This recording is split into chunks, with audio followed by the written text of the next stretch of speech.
Chapter 788. However, he reckoned that the black-robed old man and the people in the first and second regions did not know about the background of the Pill Pagoda.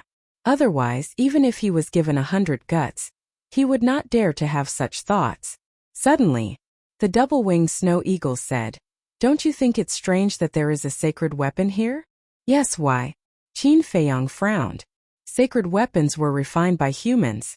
Usually, they were controlled by someone and would not be left outside. Unless, of course, an expert had fallen here in the past. But there were no white bones in the ice cave. It was impossible to say that the white bones had turned into ashes. Because the temperature here was too cold, even flesh and blood would not rot. Just as Qin Feiyong was deep in thought, the black-robed old man suddenly raised his arm and grabbed the ice blade. "Don't let him succeed." The double-winged snow eagle's eyes trembled and hurriedly shouted, "Then why are you still talking nonsense?" Qin Feiyong glared at it and directly took out the chong shui and rushed toward the black-robed old man. The double-winged snow eagle also took out the sky thunder sword, full of murderous intent. "Who is it?" The aura of the sky thunder sword and chong shui immediately alerted the black-robed old man. He suddenly turned his head and looked at Qin Feiyong and the double-winged snow eagle. Only then did he realize that there were two little tails behind him. However, when he fought with the green-robed old woman, he was already seriously injured and could only use 1/10 of his peak strength at most. In addition, Qin Feiyong and the double-winged snow eagle's attack was sudden and chong shui, and the sky thunder sword were two killing weapons. Therefore, even if he reacted in time, even if he was a one-star battle saint, there was nothing he could do. Clang! Puff! The chong shui was invincible. It penetrated his chest like lightning and shattered his heart. The heavenly thunder sword followed closely behind.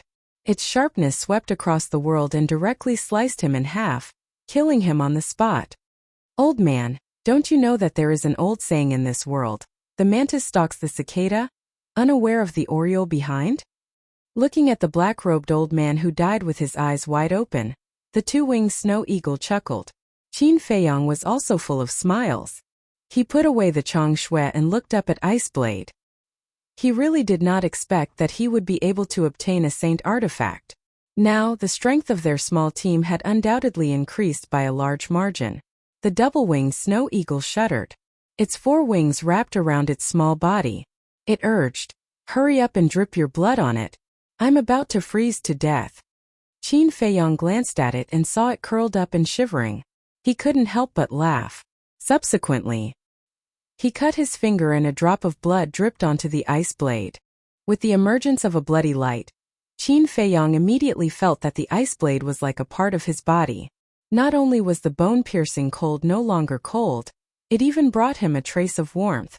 Next, he grabbed the ice blade and with a thought, the cold air that was being released was quickly withdrawn. The temperature in the ice cave also began to gradually rise. The two-winged snow eagle moved its body and chuckled, "See, I am your lucky star. If I am not here, I dare to bet that you will definitely not be able to obtain this saint artifact." As he spoke, he kept the heavenly thunder sword back into his sea of qi. "Lucky star." Qin Feiyong's face twitched and he frowned. "You really don't plan to return the heavenly thunder sword to me?" "Nonsense. I have always been a man of my word. What's more, now that you have another saint artifact, what do you need the heavenly thunder sword for?" The two-winged snow eagle snorted. Qin Feiyong could not help but feel a headache coming on. This guy was simply a scoundrel. But it didn't matter. They were all on the same side anyway. It didn't matter who had the heavenly thunder sword. Clang! Qin Feiyong waved his hand and sent the ice blade to the castle. Then, he took the black-robed old man's Qianquan bag and turned to walk out. The two-winged snow eagle glanced at the ice cave and prepared to leave. But suddenly, its eyes locked onto the layer of ice on the ground, as if something had happened. Its eyes were full of surprise. "Wait!" It hurriedly called out. "What's wrong?" Qin Feiyong stopped and turned to look at it suspiciously. The two-winged snow eagle stretched out its wings and pointed at the layer of ice on the ground, saying, "Look down there, there seems to be a person." "There's a person?" Qin Feiyong was stunned. He hurriedly turned around and looked at where the two-winged snow eagle was pointing at. At that moment, his eyes were full of surprise. Under the layer of ice there was indeed a blurry shadow, but whether it was a person or not, he could not be sure. After pondering for a while, Qin Feiyong stretched out his hand and said, "Give me the heavenly thunder sword." "Don't even think about it." The two-winged snow eagle hurriedly retreated, keeping a distance from Qin Feiyong, as if it was guarding against a thief. "I have a bad temper." "Tell me, what do you mean?" Qin Feiyong raised his eyebrows and stared at it angrily. "TSK, do you think I don't know what you're thinking? Aren't you just trying to find an excuse to get the heavenly thunder sword back? Let me tell you, no way." The two-winged snow eagle said. A row of black lines immediately appeared on Qin Feiyong's forehead. He really wanted to strangle this bastard to death immediately. "I'll endure it." He took a deep breath, took out the chong shui, and cut open the layer of ice on the ground. After a while, a middle-aged man appeared in front of him. This man was in his 40s, with a rough face and some white hair on his temples. He was wearing a purple robe, but his clothes were ragged. His whole body was covered with wounds and blood. This man had been dead for a long time. There was no sign of life.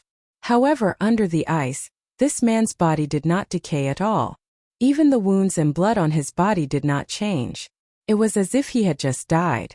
The two-winged snow eagle approached and said, "It seems that he is the owner of the ice blade." "Yes." Qin Feiyong nodded, pointed at the middle-aged man's heart, and said, "This should be his fatal wound." There was a fist-sized bloody hole in the middle-aged man's heart, penetrated from the front to the back. His heart was also shattered. The two-winged snow eagle circled around the middle-aged man and suddenly looked at the middle-aged man's waist. There was a Qinkuan bag tied there. There are even sacred artifacts. There must be a lot of treasures in the Qinkuan bag. It muttered to itself and ran up excitedly. It quickly removed the ice on the middle-aged man's body and took out the Qinkuan bag. Damn! The moment its mind sank into the Qinkuan bag, it was stunned on the spot. Is it that exaggerated? Qin Feiyong looked at it suspiciously, snatched the Qinkuan bag, and sank his mind into it. Immediately, he was also stunned. His face was filled with disbelief. Inside the Qinkuan bag, there were countless gold coins and medicinal herbs. But the gold coins were only secondary. The medicinal herbs were what shocked them. The number of medicinal herbs was impossible to estimate. There were too many of them. They filled more than half of the Qinkuan bag. And most of the medicinal herbs had a naturally formed tiger-shaped spiritual tattoo. In other words, these were all medicinal herbs that were 10,000 years old. After coming back to their senses, Qin Feiyong and the two-winged snow eagle's eyes trembled. They were overjoyed. There were so many medicinal herbs that were 10,000 years old. They were even more valuable than sacred artifacts. "How is it? Now do you admit that I am your lucky star?" The two-winged snow eagle said proudly. "Yes, yes." Qin Feiyong nodded repeatedly. If the two-winged snow eagle had not discovered it, he would definitely have missed this huge treasure. The two-winged snow eagle chuckled and said eagerly, "Then quickly take a look. Can you gather all the medicinal herbs for the small creation pill? Can you not be so impatient?" Qin Feiyong rolled his eyes at it.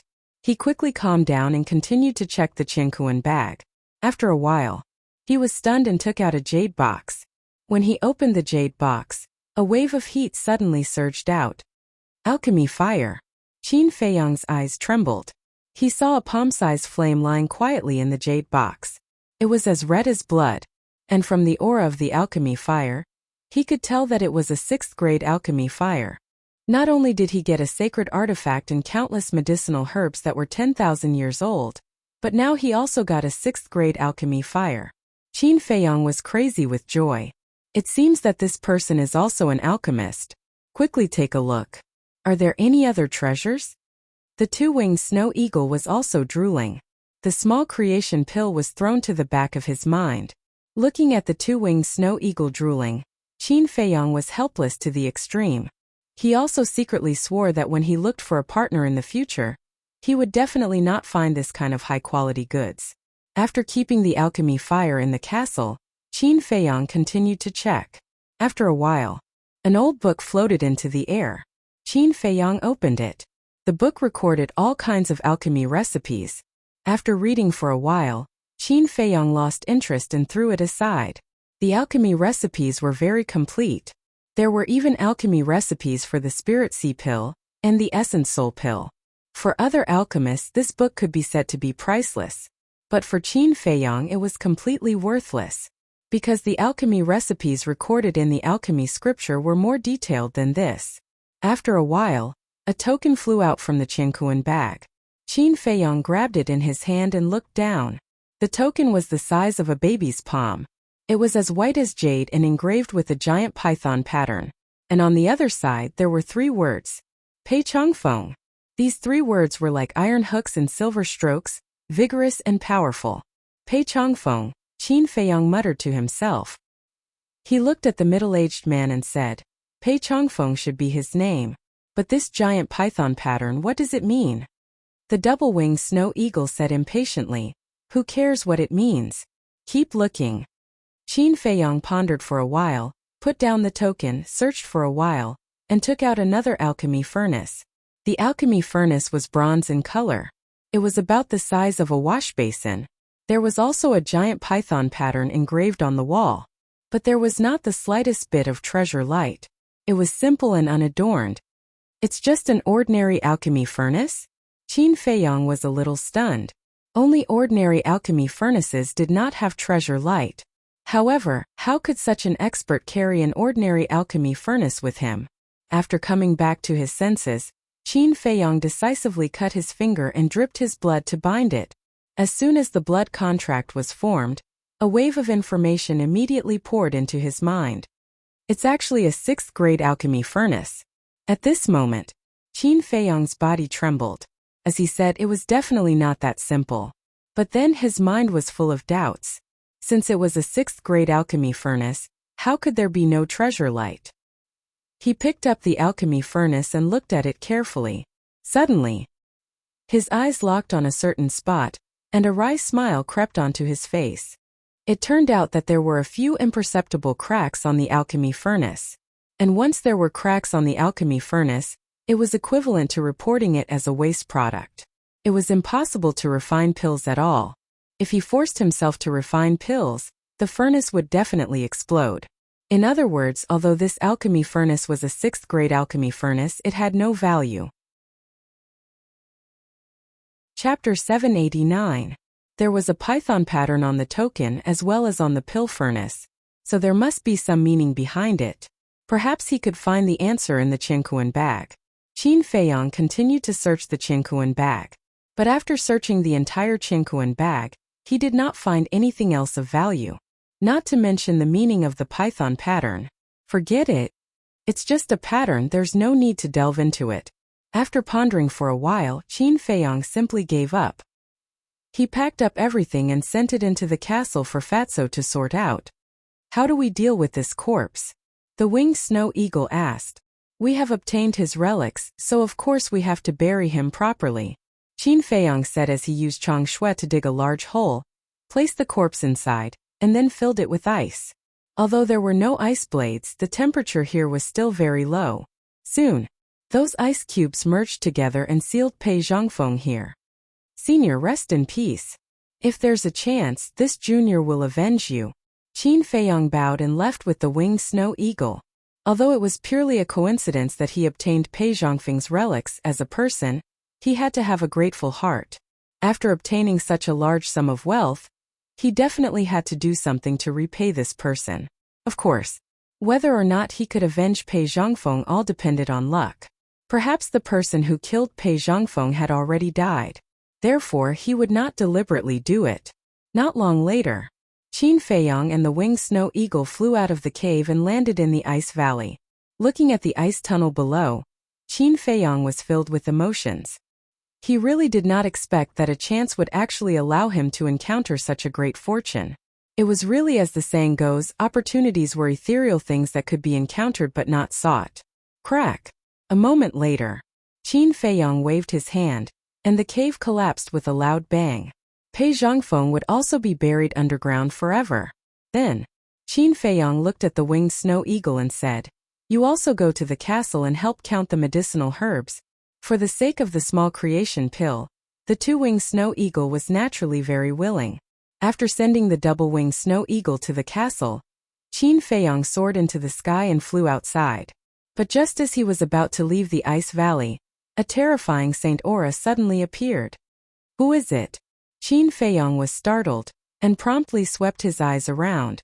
Suddenly, his pupils shrank as his gaze locked onto the ice peak on the left side of the ice valley. At the peak of the icy mountain stood an old woman with disheveled hair and blood all over her body. It was the green-robed old woman who had been fighting with the black-robed old man. He didn't die? Qin Feiyong's face was full of disbelief. One had to know. At that time, half of this person's body had been destroyed by the black-robed old man. It was impossible for him to survive. However, at this moment, not only had the shattered half of his body been repaired, but it was also standing before him, alive and well. Was he dreaming? The saint's might surged forth, imprisoning Qin Feiyong. The green-robed old woman laughed sinisterly. Kid, you're very capable. You actually hid in the dark and reaped the benefits of the fisherman. Qin Feiyong's heart trembled. He pretended to be shocked and said, Senior, what do you mean by this? Has this junior ever seen you, Senior? Continue pretending. The green-robed old woman looked at him sarcastically. Pretend? No. This junior really doesn't understand. Senior, what are you talking about? Qin Feiyong said very innocently. You don't understand? Little fellow, don't play tricks in front of this old woman. You're still too inexperienced. When you followed that old thing into the ice valley, I was also following behind you. The green-robed old woman sneered. Qin Feiyong frowned and laughed. You should have said so earlier. I don't need to act anymore. This act is quite tiring. Then he smiled and asked, Since you found me, why didn't you follow me in? Looking at the smile on Qin Feiyong's face, the green-robed old woman was quite surprised. He had thought that after being exposed, this kid would be nervous and afraid. But he didn't expect that he would actually dare to laugh. He had guts. This old woman didn't follow in because this old woman was injured and didn't have the confidence to kill that old thing. So, instead of running in and taking the risk, it's better to stay here and wait for an opportunity to move. I thought that you would be killed by him, but I didn't expect that the person who came out in the end would be you. The green-robed old woman did not hide the injuries on her body, and there was a trace of disbelief in her eyes. Maybe I'm lucky. Qin Feiyong grinned. The green-robed old woman's eyes turned cold and said, Don't talk nonsense with me. In short, do you want to live? Of course. Qin Feiyong said without hesitation. The green-robed old woman said, Then answer this old woman's question honestly. Is that old thing dead or alive now? Isn't it obvious? He's already dead. Qin Feiyong did not hide it. Who killed him? The green-robed old woman frowned. Me. Qin Feiyong nodded. You? The green-robed old woman looked at Qin Feiyong suspiciously, her face full of disbelief. At that time there was only him and me in the ice cave. Other than me, who else could it be? Qin Feiyong shrugged and said. The green-robed old woman said, I seem to remember that there was a snow eagle on your shoulder at that time? To tell you the truth, Senior, that snow eagle is Junior's partner. Just now, when we were ambushing that old fellow in the ice cave, we were discovered by that old fellow. In order to save me, Snow Eagle unfortunately died in his hands. But in the end, I finally killed that old fellow and took revenge for it. Qin Feiyong sighed. There was an unresolvable sadness between his brows. In order to save the master, you did not hesitate to sacrifice yourself. You are very lucky to have met such a loyal companion. However, you are only a 7 stars war sect. Even if that old thing is heavily injured, you don't have the ability to kill him. Obviously. The green-robed old woman still did not believe Qin Feiyong's words. I was lucky. Qin Feiyong once again used this very convenient and very useful excuse. Luck? The green-robed old woman sneered and said, All right, it doesn't matter how he died. As long as he's dead, it's fine. Hand over that ice blade. Qin Feiyong raised his eyebrows and said, Senior, aren't you making things difficult for me? While he was speaking, he was also secretly observing the old woman's injuries. Although half of the old woman's body had already been repaired, her aura was still very weak. Her face was also pale. It was obvious that the damage caused by the black-robed old man had not healed. Qin Feiyong was thinking whether or not he could give it a try. Because, if he didn't get rid of this person now, then this person would definitely chase after him and beat him up in the future. Moreover, when this person's injuries were healed, it would be even harder to deal with him. So, if he wanted to eliminate future troubles, he had to take advantage of the present.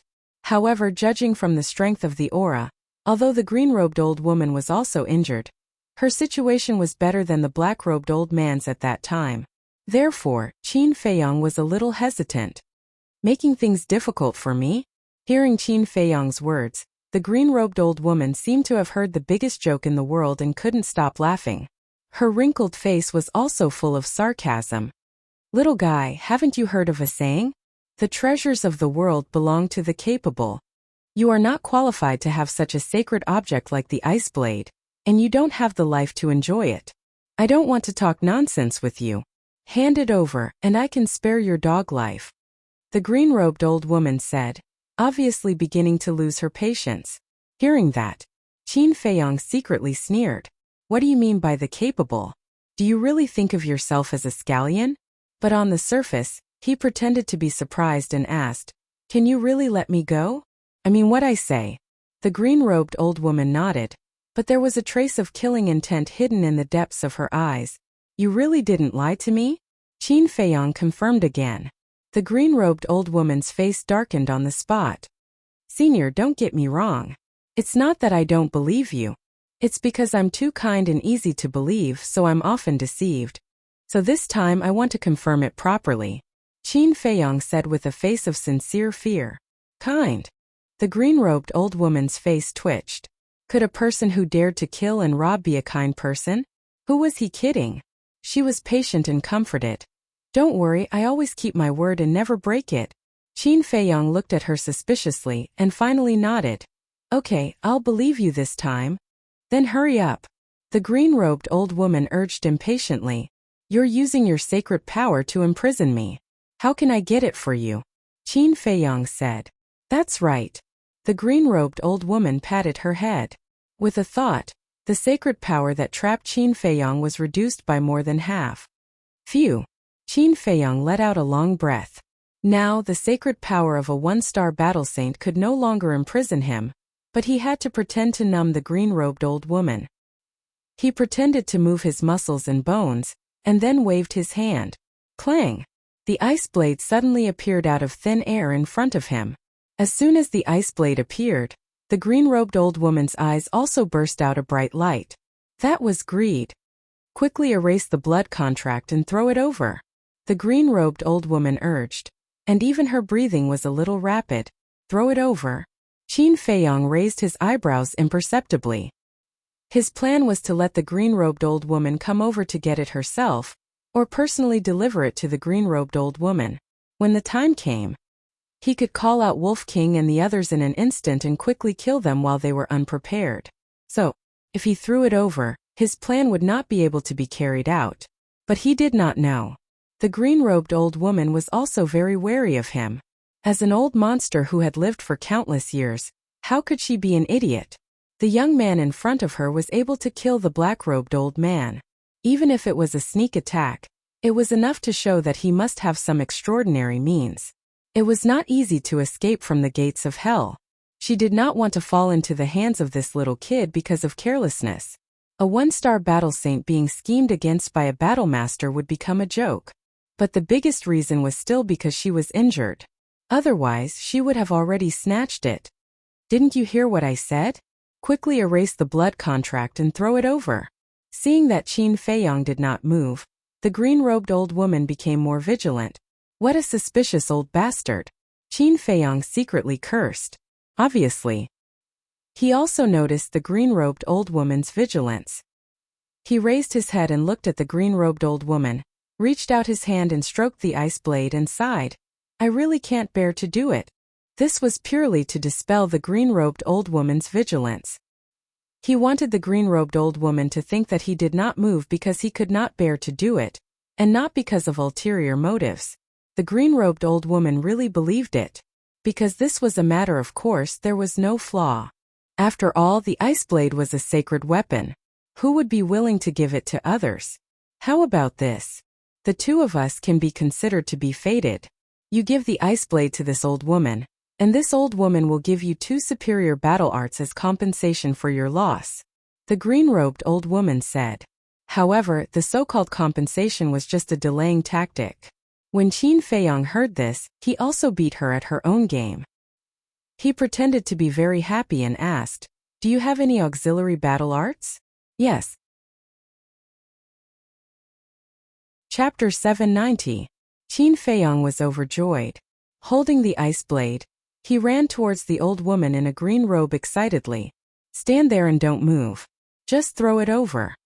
The old woman in a green robe's face changed as she hurriedly shouted. Qin Feiyang slammed on the brakes and stopped in the air. He was extremely annoyed in his heart. Even this didn't dispel her wariness. Why was this old fox so difficult to deal with? The old woman in a green robe said impatiently, "Can you hurry up? Don't waste my time." Okay, I'll erase the blood contract right away." Qin Feiyang nodded repeatedly. But suddenly, he lowered his head again and hesitated. "What's the matter now?" Seeing this, the old woman in a green robe was about to go crazy. "Can't you be more straightforward?" Qin Feiyang looked up at her and said, "Junior thought about it. The auxiliary battle art is very precious, but it can't be compared with the sacred weapon. Why don't you give me a few more?" "Kid, I'll give you a piece of advice. Don't be unsatisfied." Hearing this, the old woman in a green robe clenched her hands and a trace of astonishing hostility emerged in her eyes. And she didn't hide it. Seeing this, Qin Feiyang not only didn't panic at all, but there was also a trace of pride in the depths of his eyes. "Alas, Senior, it's not that Junior is unsatisfied, but it's really too much of a loss. How about this? Replace the superior battle art with a perfect battle art. Junior is not greedy, just one will do," Qin Feiyang said solemnly. The old woman in a green robe's eyes became more and more gloomy. Qin Feiyang asked cautiously, "Could it be that Senior doesn't have a perfect battle art?" He wasn't talking nonsense when he said this. Since he couldn't get close to the old woman in a green robe, then he would change to another way. Infuriate this old fox. Once this old fox was angry, she might take the initiative to snatch it. It was also clear that his words had played a certain role in this matter. "No." The old woman in a green robe gritted her teeth. Her patience had been challenged by Qin Feiyang, which made her almost on the verge of rage. "No? Aren't you a battle saint? Why don't you even have a perfect battle art?" "Senior, don't try to trick me," Qin Feiyang said unhappily. "I really didn't." The green-robed old woman spoke word by word. She clenched her fists so tightly that they had turned white. "He doesn't even have a perfect battle art. Isn't he a little too weak?" Qin Feiyang muttered. Although his voice was very soft, it was clearly heard by the old woman in green. Of course. He deliberately said it for the green-robed old woman to hear. Boom! Immediately, a terrifying aura rushed out from the old woman's body. In the meantime, the previously weakened Saint aura suddenly strengthened, imprisoning Qin Feiyang in the void. "Senior, what are you doing? Let's talk things over, don't fight." Qin Feiyang's expression also changed on the spot, and he hurriedly roared in horror. "Congratulations! You've completely worn out my patience. Now, even if the Heavenly King comes down, he won't be able to save you." The green-robed old woman laughed sinisterly. The Saint aura continued to strengthen. Qin Feiyang's face was distorted and full of pain, and the pores all over his body were spurting blood. In an instant, he became a bloody man. At the same time, Qin Feiyang was also quite annoyed. The plan did succeed. The green-robed old woman was enraged. But this old fox just wouldn't get close to him. He racked his brains to think what else could he do. Suddenly, an idea flashed in his mind. Boom! The next moment, he suddenly raised his head, forcibly broke through the shackles of the Saint aura, and shouted at the green-robed old woman, "If you don't give me a perfect battle art, I won't give you the ice blade even if I die." After saying that, he turned around and fled in panic. And, looking at Qin Feiyang's back, the green-robed old woman was extremely shocked. He could actually break through her Saint aura? This little bastard, sure enough, was not simple. But immediately after, A monstrous anger rose from her body. He could obviously break the shackles of the Saint Aura, but he didn't do so. He even talked a lot of nonsense with her. He was obviously playing with her. You're courting death. She took a step forward, carrying an astonishing killing intent, and chased after Qin Feiyong like lightning. Qin Feiyong also deliberately did not use the phantom steps, so he quickly closed the distance by more than half. He looked back and immediately turned pale with fright. He quickly stopped in the air and waved his hand. Senior, I know I was wrong. Don't come over. I will immediately erase the blood contract. Too late. The green-robed old woman smiled coldly. In her opinion, Qin Feiyong's extraordinary means was to be able to break free from the shackles of the Saint Aura. And this for her was not a threat at all. Therefore, she didn't want to talk nonsense with Qin Feiyong anymore. Qin Feiyong's face was as pale as paper, and he shouted, "Don't, I was really wrong, please spare me." The green-robed old woman remained silent, her expression extremely cold, and her eyes were filled with killing intent. Whiz! In the blink of an eye, she rushed in front of Qin Feiyong, her old hand like an eagle's claw, grabbing towards Qin Feiyong's head. Hey! Do you really think I only have this much ability? But at the same time, Qin Feiyong grinned. The panic and fear on his face instantly disappeared, and was replaced by a strong sense of ridicule. The green-robed old woman was stunned. Immediately after, a strong sense of crisis, like a tide, rose in her heart. She retracted her arm without hesitation and retreated quickly. Too late. But at the same time she retracted her arm, Qin Feiyong smiled coldly. Boom! Clang! Wolf King, Fatso, and the winged snow eagle appeared almost at the same time. Wolf King and Fatso had already activated their transformation state, each holding a rib. The winged snow eagle also held the sky thunder sword, its terrifying edge toppling the mountains and overturning the seas. Old bastard, you dare to provoke us, you're courting death. In the blink of an eye, as soon as one man and two beasts appeared, they swung the rib and the sky thunder sword, smashing towards the green-robed old woman. Bang! There was no suspense. In the face of this sudden scene, the green-robed old woman had no time to counterattack. Two ribs had smashed into her chest. With a crisp crack, her heart shattered on the spot, her entire chest caved in, and her flesh and blood were a mess. At the same time, the sky thunder sword fell, like cutting tofu, cutting off the green-robed old woman's left arm. Subsequently, the green-robed old woman crashed into the ice valley below like a meteorite. The entire ice valley was razed to the ground in an instant. Another battle saint has been killed. Why am I so awesome? The two-winged snow eagle chuckled. Idiot! Fatso and Wolf King looked at it with disdain, then looked at the shattered ice valley below. Is she dead? Fatso frowned. Do you still need to say it? If she's not dead, then there's no justice in the world. The winged snow eagle said. Boom! But before he finished, accompanied by a loud noise, the green-robed old woman rushed out from under the ice, her body dripping with blood. What? Are you the reincarnation of a cockroach? The winged snow eagle was dumbfounded. Qin Feiyong, Fatso, and Wolf King were also in disbelief. You little bastards, just you wait. I'll be back soon and kill you all. The green-robed old woman glanced at Qin Feiyong and the others with resentment, then turned around and ran away without looking back. You still dare to threaten us? Wolf King's eyes flashed with a cold light. At the same time, the winged snow eagle's eyes focused, staring at the green-robed old woman's right hand, and said in surprise, Look, she seems to be holding something in her hand? Qin Feiyong, Fatso, and Wolf King heard and looked over. There was a palm-sized flame in the green-robed old woman's right hand. The flame was completely green like jade, and it emitted strands of green brilliance. That is, the flame of life. Go after her. Qin Feiyong, Fatso, and Wolf King shouted almost at the same time. And at the same time they jumped onto the back of the winged snow eagle. What are you doing? The winged snow eagle was a little confused. Wolf King said, Nonsense, you're the fastest. Don't dawdle, the flame of life has a strong recovery power. If we don't get it quickly, I'm afraid we won't have another chance. Fatso shouted anxiously, Damn, this is too much, you actually want to use me as a mount.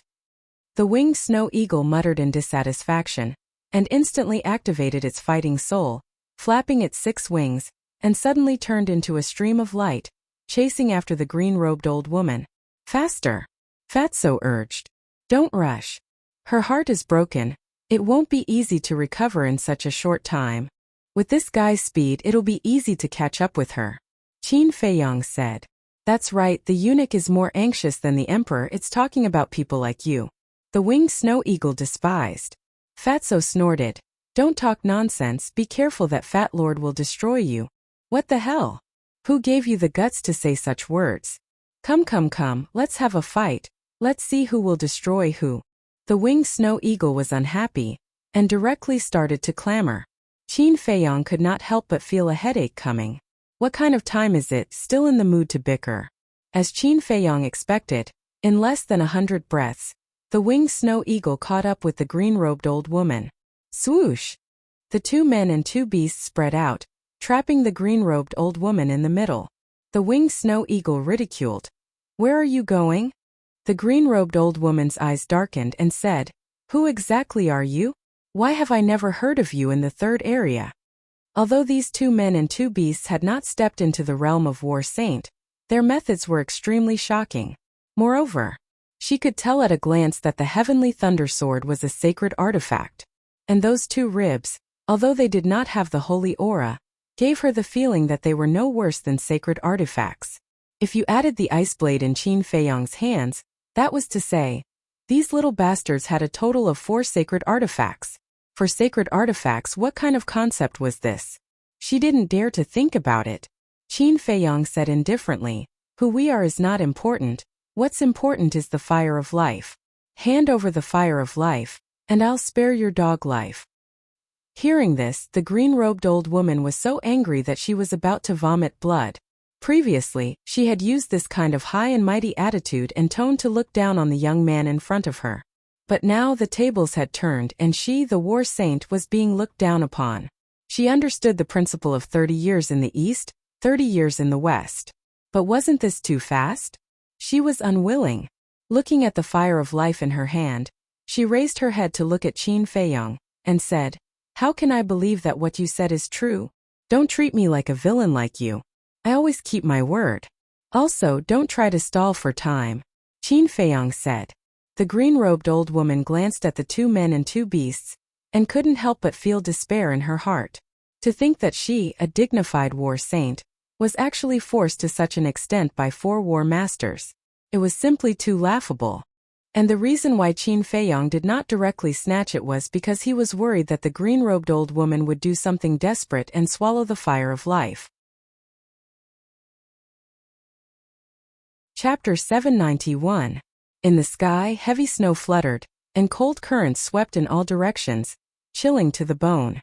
Qin Feiyang and the others stood in the air, holding battle weapons in their hands, their bodies filled with a murderous aura.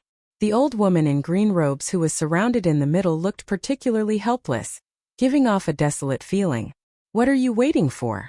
Quickly throw it over. Fatso raised his eyebrows and stretched out his hand. The old woman in green robes glanced at Fatso, then looked at Qin Feiyang and said, I hope you can keep your word. With that she waved her arm, and the fire of life flew out of her hand towards Qin Feiyang. However, at this moment, a white figure rushed up into the sky like lightning. Who? Qin Feiyang and the others' faces changed as they rushed towards the fire of life at the same time. But the white figure was too fast, grabbing the fire of life in front of them. Hee, I finally got it. Immediately after, a burst of excited laughter reverberated in the void. Qin Feiyang and the others stopped in the air and looked at the person. It was a middle-aged man wearing a white robe. His facial features were as sharp as a knife, and he looked extremely cold. Cui Chengqing. At the same time, the old woman in green robes also stared at the middle-aged man, her old eyes flashing with a shocking cold light. Cui Chengqing waved his hand and kept the fire of life in his chenkuan bag, then turned to look at the old woman in green robes and said, Old witch, you didn't expect that I would suddenly appear. Why are you here? The old woman in green robes said gloomily, I've always been here, it's just that you didn't notice. But then again, 2 great battle saints were actually plotted against by a few little guys. You guys are really embarrassing. Chui Chingqing's eyes were full of ridicule. Damn it! The old woman in green robes cursed. Chui Chingqing's gaze turned and looked at Fatso and Wolf King, and finally looked at Qin Feiyong and smiled. Young man, you are very good, I admire you very much. Is that so? Qin Feiyong smiled faintly, but he became vigilant in his heart. The aura emitted by this person was not any weaker than the green-robed old woman. This was enough to prove that he was also a battle saint.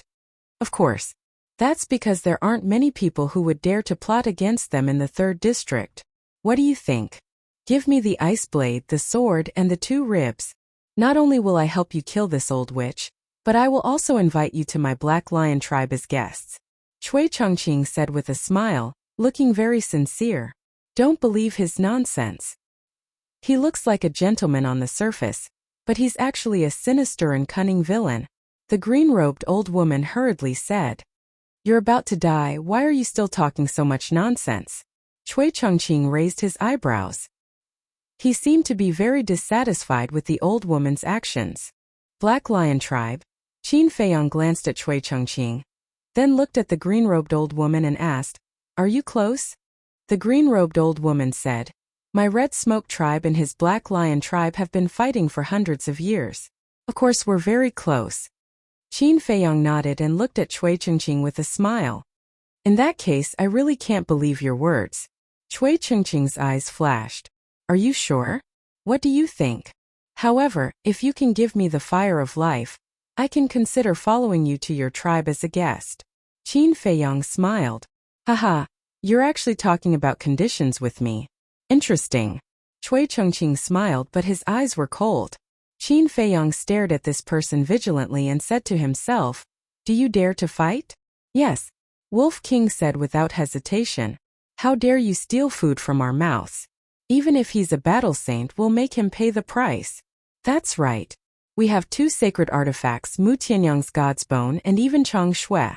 What's there to be afraid of? Fatso and the 2-winged snow eagle also secretly replied. Their words were filled with a shocking killing intent. When Qin Feiyong heard this, his blood boiled. He said to himself, Then let's kill him and take back the fire of life. Boom! As soon as he finished speaking, they did not hesitate any longer. Their auras exploded and they charged towards Chui Chongqing at the same time. Chui Chongqing was stunned. The green-robed old woman was also stunned. Originally, they thought that Qin Feiyong and the others would choose to run away. But they did not expect that not only did they not run away, they even took the initiative to attack. A few mere battle masters dared to challenge a battle saint, and a battle saint at his peak. Were they stupid? Your guts are truly beyond imagination. However, I have to admit that you are very stupid. Do you know what it means to be an ant trying to shake a tree? I'll let you see it now. After Chui Chongqing regained his senses, the corner of his mouth immediately pursed into a mocking smile. Boom! The next moment, a terrifying holy aura rushed out of his body like a tide and rushed towards Qin Feiyong and the others. Then do you know that an ant can also topple an elephant? Qin Feiyong laughed coldly. The 2 men and 2 beasts did not stop at all. They did not dodge and directly faced the holy aura. Clang! The heavenly thunder sword and ice blade buzzed. Although they did not recover, they still exuded a shocking holy aura. And the 2 ribs were even stronger than sacred artifacts. Naturally, they could also block the holy aura. At this moment, they were like a sharp arrow, unstoppable, quickly closing the distance between them and Chui Chongqing. Seeing this, Chui Chongqing's eyes also became serious. Although he did not care about the strength of Qin Feiyong and the others, he did not dare to underestimate the lethality of the 4 sacred artifacts. Fortunately, Qin Feiyong and the others were not strong enough to recover the sacred artifacts. Otherwise, even he could only escape. Boom! His body shook and a wave of yellow battle chi rushed out of his body. In the blink of an eye, a huge fist appeared out of nowhere. It was like a mountain with a terrifying aura that could topple the mountains and overturn the seas. The ice peaks of different heights nearby collapsed like dead trees. The sound of the explosion was deafening. Since you are so stubborn, then go to hell. Sky-shattering fist. Chui Chongqing roared angrily. His black hair fluttered. That huge fist shook violently in the void. With a destructive aura, it blasted towards Qin Feiyang and the others. I will block it. You guys work together and be sure to seriously injure him in one blow. Qin Feiyang secretly shouted. No, you are too weak now. I will block this fist. The double-winged snow eagle hurriedly said. Cui Chongqing was also a one-star battle saint, but compared to the heavily injured green-robed old woman, he was much stronger. And this sky-shattering fist, judging from its aura, should be a superior battle art. A one-star battle saint with the enhancement of a superior battle art. In other words, the power of Cui Chongqing's fist was comparable to that of a four-star battle saint. Therefore, the dual-winged snow eagle was worried that with Qin Feiyang's strength, he might not be able to block this punch. If he couldn't block it, then he would definitely be smashed to pieces. But it was different. It had a higher cultivation than Qin Feiyang, a 9-star battle sect. And now it had mastered the perfect battle art, the goshawk's tyrannical body. Coupled with the heavenly thundersword, if it went all out, its chances of success would definitely be higher than Qin Feiyang. However, Qin Feiyang did not listen to it and directly used the phantom steps to welcome the fist.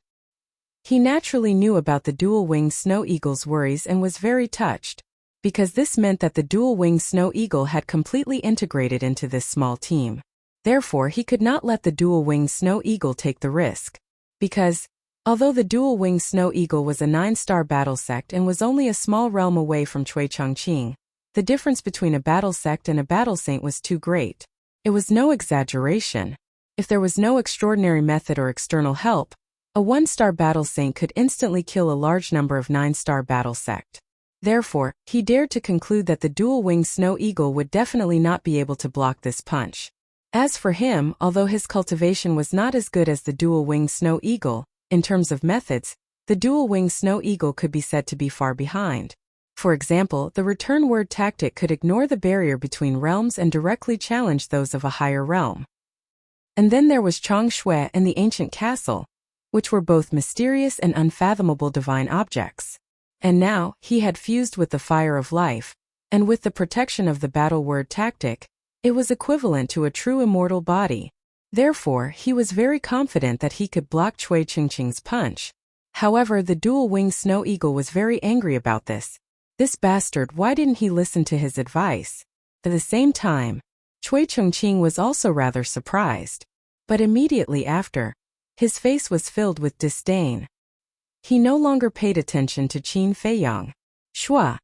He took a mysterious step, and his speed suddenly doubled as he charged towards Fatso and Wolf King. In his eyes, Qin Feiyang was already a dead man, and there would be no accidents. Hee.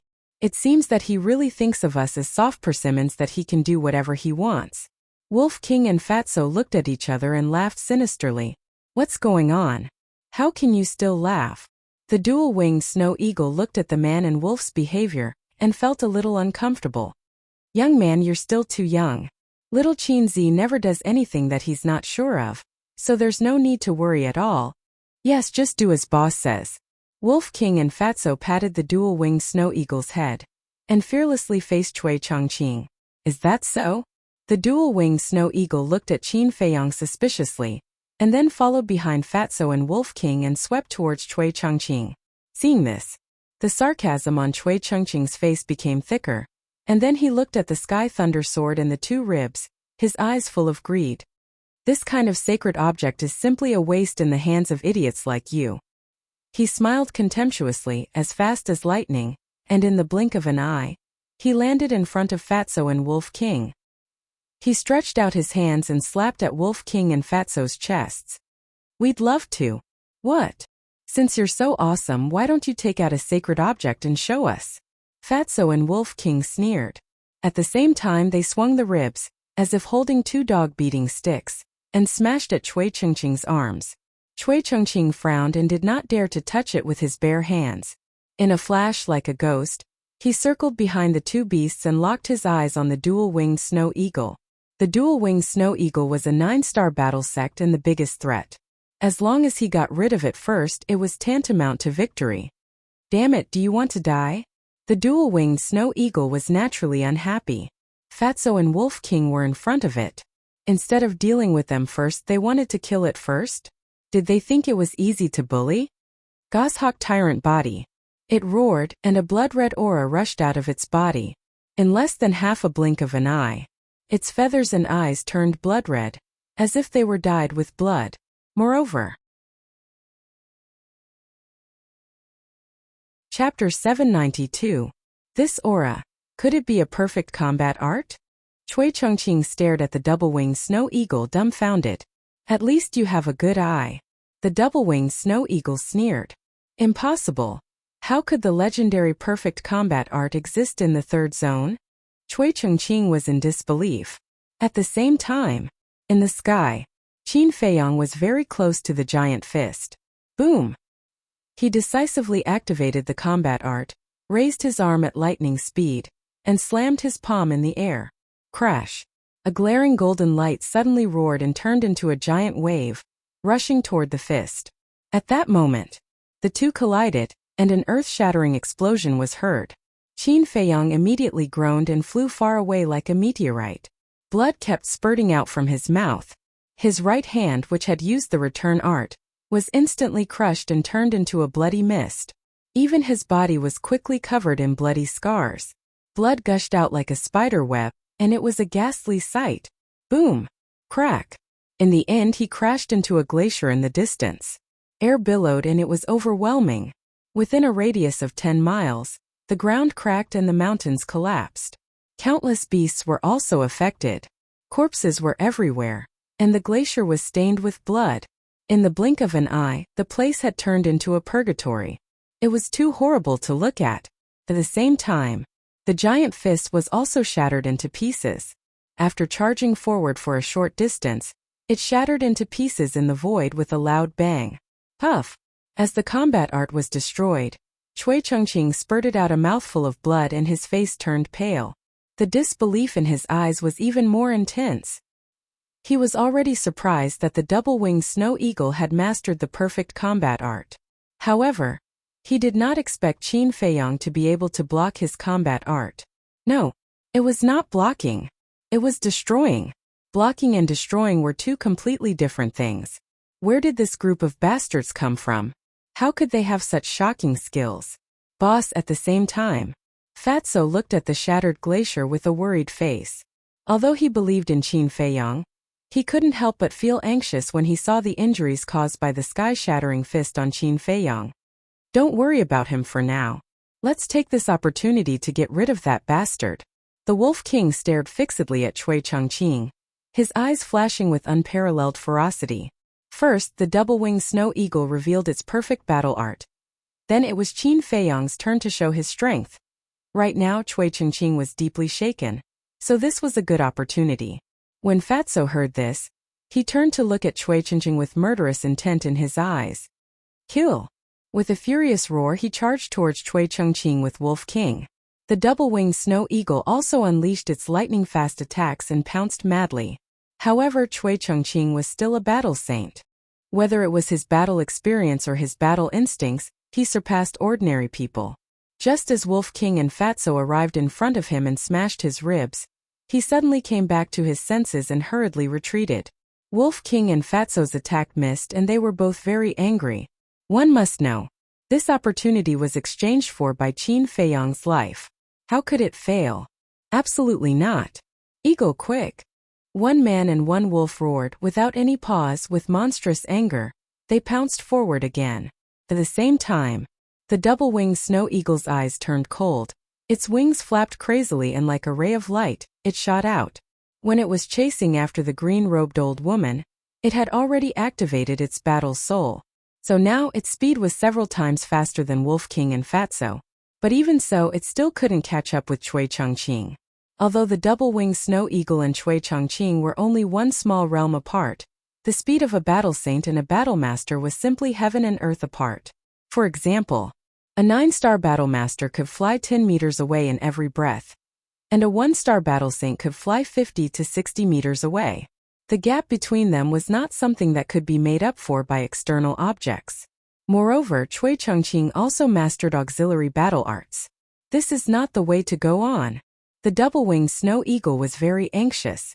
Wolf King and Fatso were even more anxious. Looking at the man and the two beasts, Cui Chingching's face was full of ridicule. But at the same time he was also quite angry in his heart. If not for that battle sword and those two ribs, killing this man and two beasts would be as easy as flipping his hand. It would not be like now where his hands and feet were tied. Suddenly, he seemed to have thought of something and his spirit was lifted. That little bastard must be dead.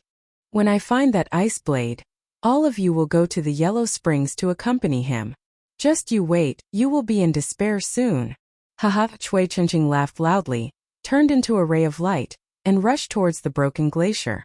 Fatso, Wolf King, and the double-winged snow eagle looked at each other, their expressions gloomy as they hurriedly chased after him. On the other side, the green-robed old woman looked at the backs of the group of people, her eyes flickering. Suddenly, she smiled sinisterly, landed on the glacier below, and quietly followed.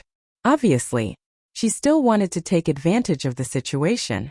Very quickly, Cui Chongqing arrived above the broken glacier and looked down. Directly below there was a huge sinkhole. At the bottom of the sinkhole, Qin Feiyong was lying quietly in a pool of blood, without any signs of life. The ice blade was also by his side. He really is dead. Cui Chongqing was overjoyed. He turned his head and looked at Fatso and Wolf King behind him, and rushed towards Qin Feiyong like lightning. Boss! Little Qin Zi. After a few breaths, Fatso and Wolf King also came to the sky above the sinkhole. Looking at Qin Feiyong lying in blood, they suddenly roared and rushed towards the sinkhole desperately. This time, Cui Chongqing had already landed in front of Qin Feiyong. He looked up at Fatso and the others, a victorious smile on his face, and said, "Don't worry, I'll send you to accompany him right away." After saying that, he lowered his head, bent down, and reached out to grab the ice blade. Shua! But at this moment, Qin Feiyong suddenly opened his eyes, and two cold lights burst out. At the same time, his bloody left hand grabbed the ice blade and pierced into Cui Chingching's lower abdomen like lightning. That bone-piercing cold air and terrifying sharpness instantly shattered Cui Chingching's qi. A blood-curdling scream immediately resounded through the sky.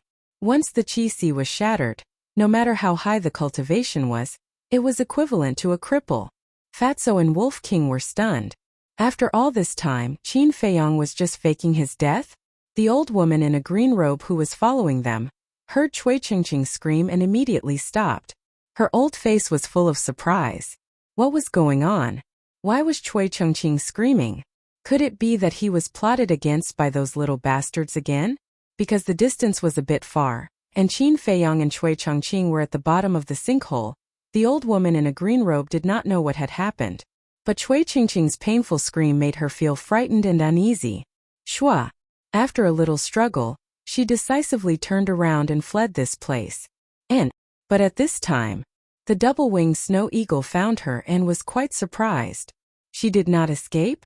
Fatso also followed the double-winged snow eagle's gaze and looked at the old woman in a green robe. He sneered. It seems that she wants to be the oriole behind the mantis stalking the cicada. Since she wants to die, we must certainly fulfill her wish. Fatso Eagle, you go and kill her. I will go and help little Qin Zi. Wolf King's eyes flashed with killing intent. No problem. Fatso and the double-winged snow eagle laughed, turned in the air, and chased after the old woman in a green robe. Wolf King continued to rush towards the sinkhole. At the bottom of the sinkhole, Cui Chongqing had stopped screaming and looked at Qin Feiyong in disbelief. Why are you not dead? Why? Qin Feiyong chuckled and forcefully pulled out the ice blade. Cui Chongqing's heart suddenly spurted blood like a column, and he collapsed weakly. Qin Feiyong slowly got up. The injuries all over his body made him grimace in pain. However, he was strong-willed and could still bear it. After getting up, he took a deep breath, looked down at Cui Chongqing and said, "Because I have merged with the fire of life." What?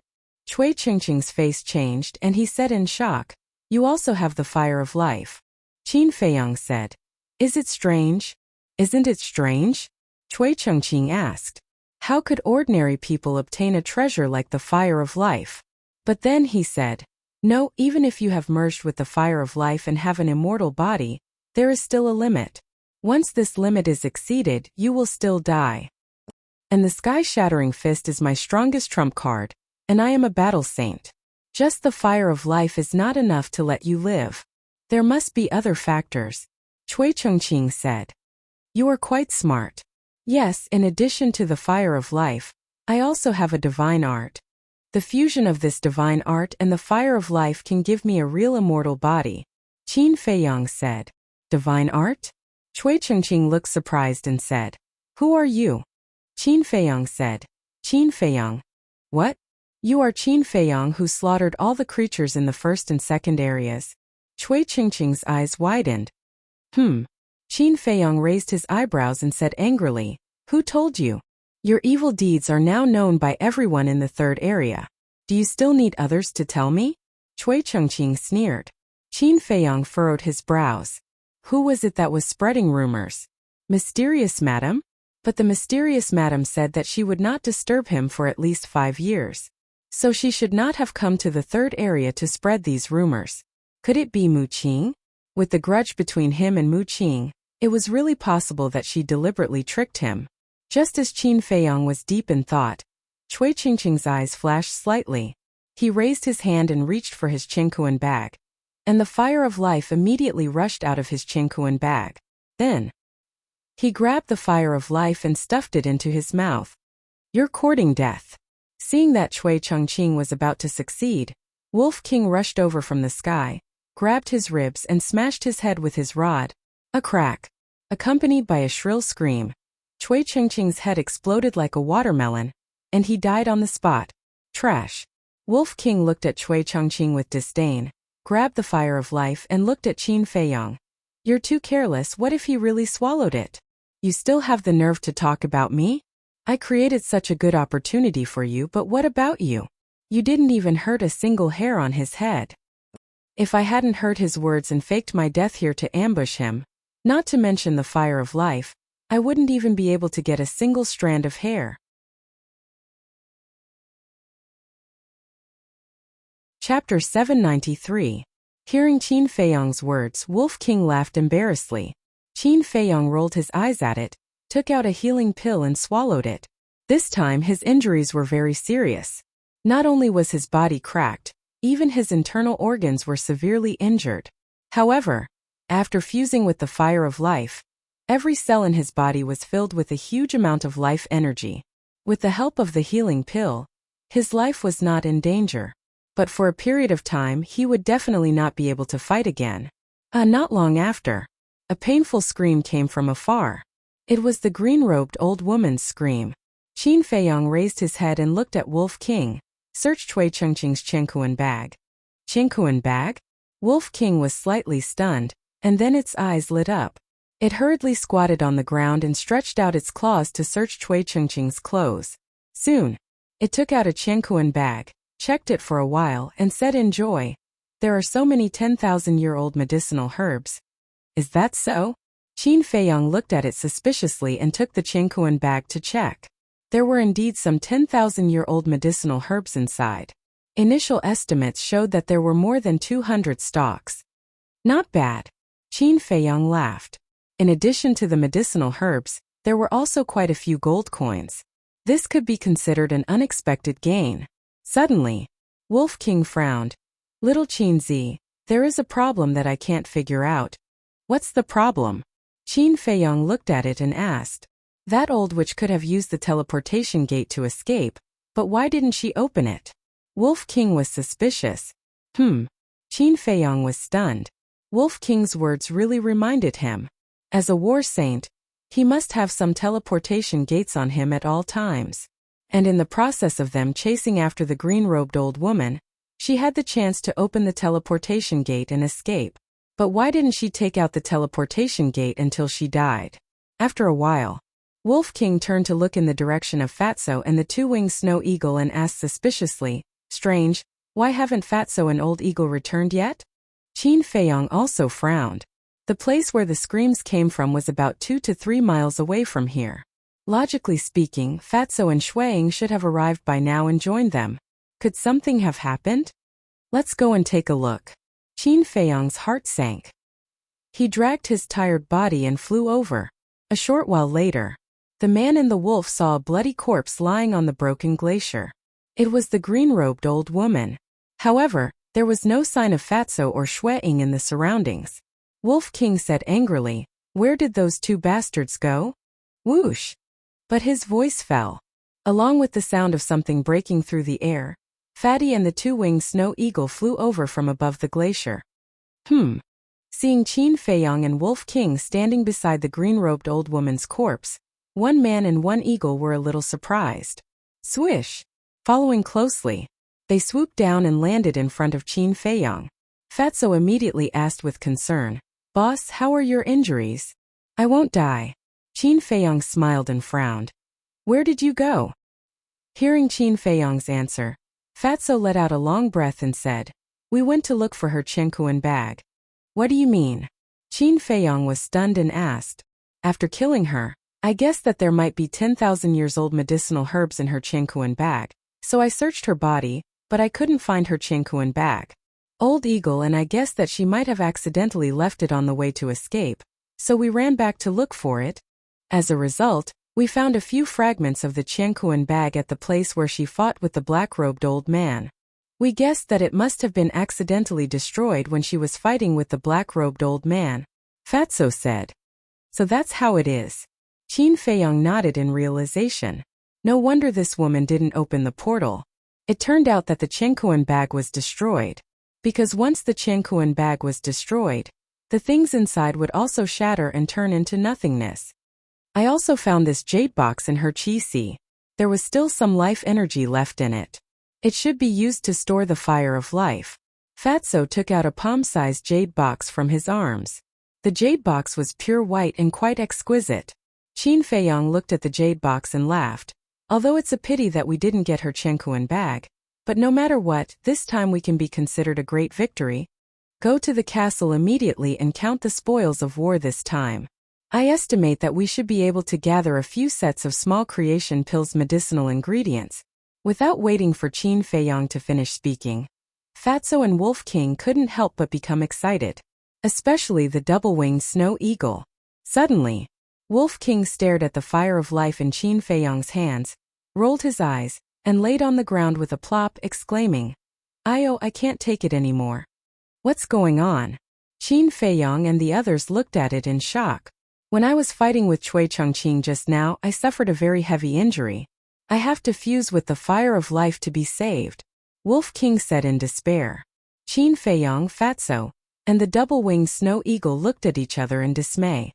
At that time they were all present. Why didn't they see this guy injured? If you want the fire of life, just say it. Why make up such a lame excuse? I can't take it anymore." Qin Feiyang quickly saved this emperor. "In the future, this emperor will definitely do his best for you until the day he dies." The double-winged snow eagle also lay on the ground, stretched out its wings, and looked helplessly at Qin Feiyang. Qin Feiyang's face twitched. Seeing the double-winged snow eagle imitating him, Wolf King was unhappy. He turned over and got up angrily saying, "What's the point of this? Shouldn't everything be first come, first served? What a joke. I contributed the most to snatching the fire of life this time. Of course it should belong to me." The double-winged snow eagle also flapped its wings and soared into the sky, staring at Wolf King without showing any weakness. "Are you here to be funny? Ask little Qin Zi and Fatso, what did you do? Why do you say that you contributed the most?" Wolf King said. The double-winged snow eagle said, "Then tell me, where did you get injured? Why can't I see it?" Wolf King said confidently, "Nonsense, this is an internal injury. Of course you can't see it. I also have internal injuries. Do you believe me?" The double-winged snow eagle said. Wolf King's veins suddenly bulged and he roared, "Believe your ass. Get as far away as you can. Come on, show me how to get away first." The double-winged snow eagle clamored. Looking at the wolf and the eagle arguing, Qin Feiyang was really speechless. They even brought up internal injuries. What a clown. Cough. Qin Feiyang coughed, reached out and stopped the two beasts and said, "Don't even think about it. After fusing with the fire of life, only one person could benefit. Just like him and Fatty, they were the only ones benefiting right now. But if they didn't fuse, Everyone could absorb the energy of the fire of life to heal their injuries. So, unless it was a matter of life and death, he wouldn't let anyone fuse with it. Shua. After saying that, Qin Feiyong waved his hand and sent Fatso and Wolf King to the castle. Fire of Life, 6th grade alchemy fire, saint-level weapon ice blade, and countless tens of thousands of years-old medicinal herbs. Risk and opportunity coexist. This sentence is indeed true. Qin Feiyong silently counted the spoils of war in his heart. Then, with a smile on his face, he soared into the sky and flew forward. Not long after, he found a lake, washed the bloodstains on his body, changed into a clean set of clothes and continued on his way. 6 hours later, his injuries had mostly healed, and his speed was getting faster and faster. On the horizon ahead, he could faintly see 2 tribes. Songhai Tribe, Black Lion Tribe, Red Smoke Tribe. I have to investigate the background of these 3 tribes, Qin Feiyong whispered. Clang! Suddenly, the sound of weapons colliding entered Qin Feiyong's ears. Qin Feiyong was slightly stunned, and immediately became vigilant, lowering his head to scan the area below. He had encountered 3 battle saints in a row and almost lost his life, so now any slight movement would make him extra careful. Below there was a vast forest. The sound of weapons colliding came from the forest, not far from where he was. He could still sense 2 auras, but they were very weak. According to his judgment, it should be the aura of a battle emperor. Qin Feiyong secretly heaved a sigh of relief. If it was only a battle emperor, then there was no need to worry. After pondering for a while, he restrained his aura, landed in the forest, and walked toward the place of the battle. A moment later, he crossed a snowy ridge, stood on an ice peak more than 100 feet high, and looked down.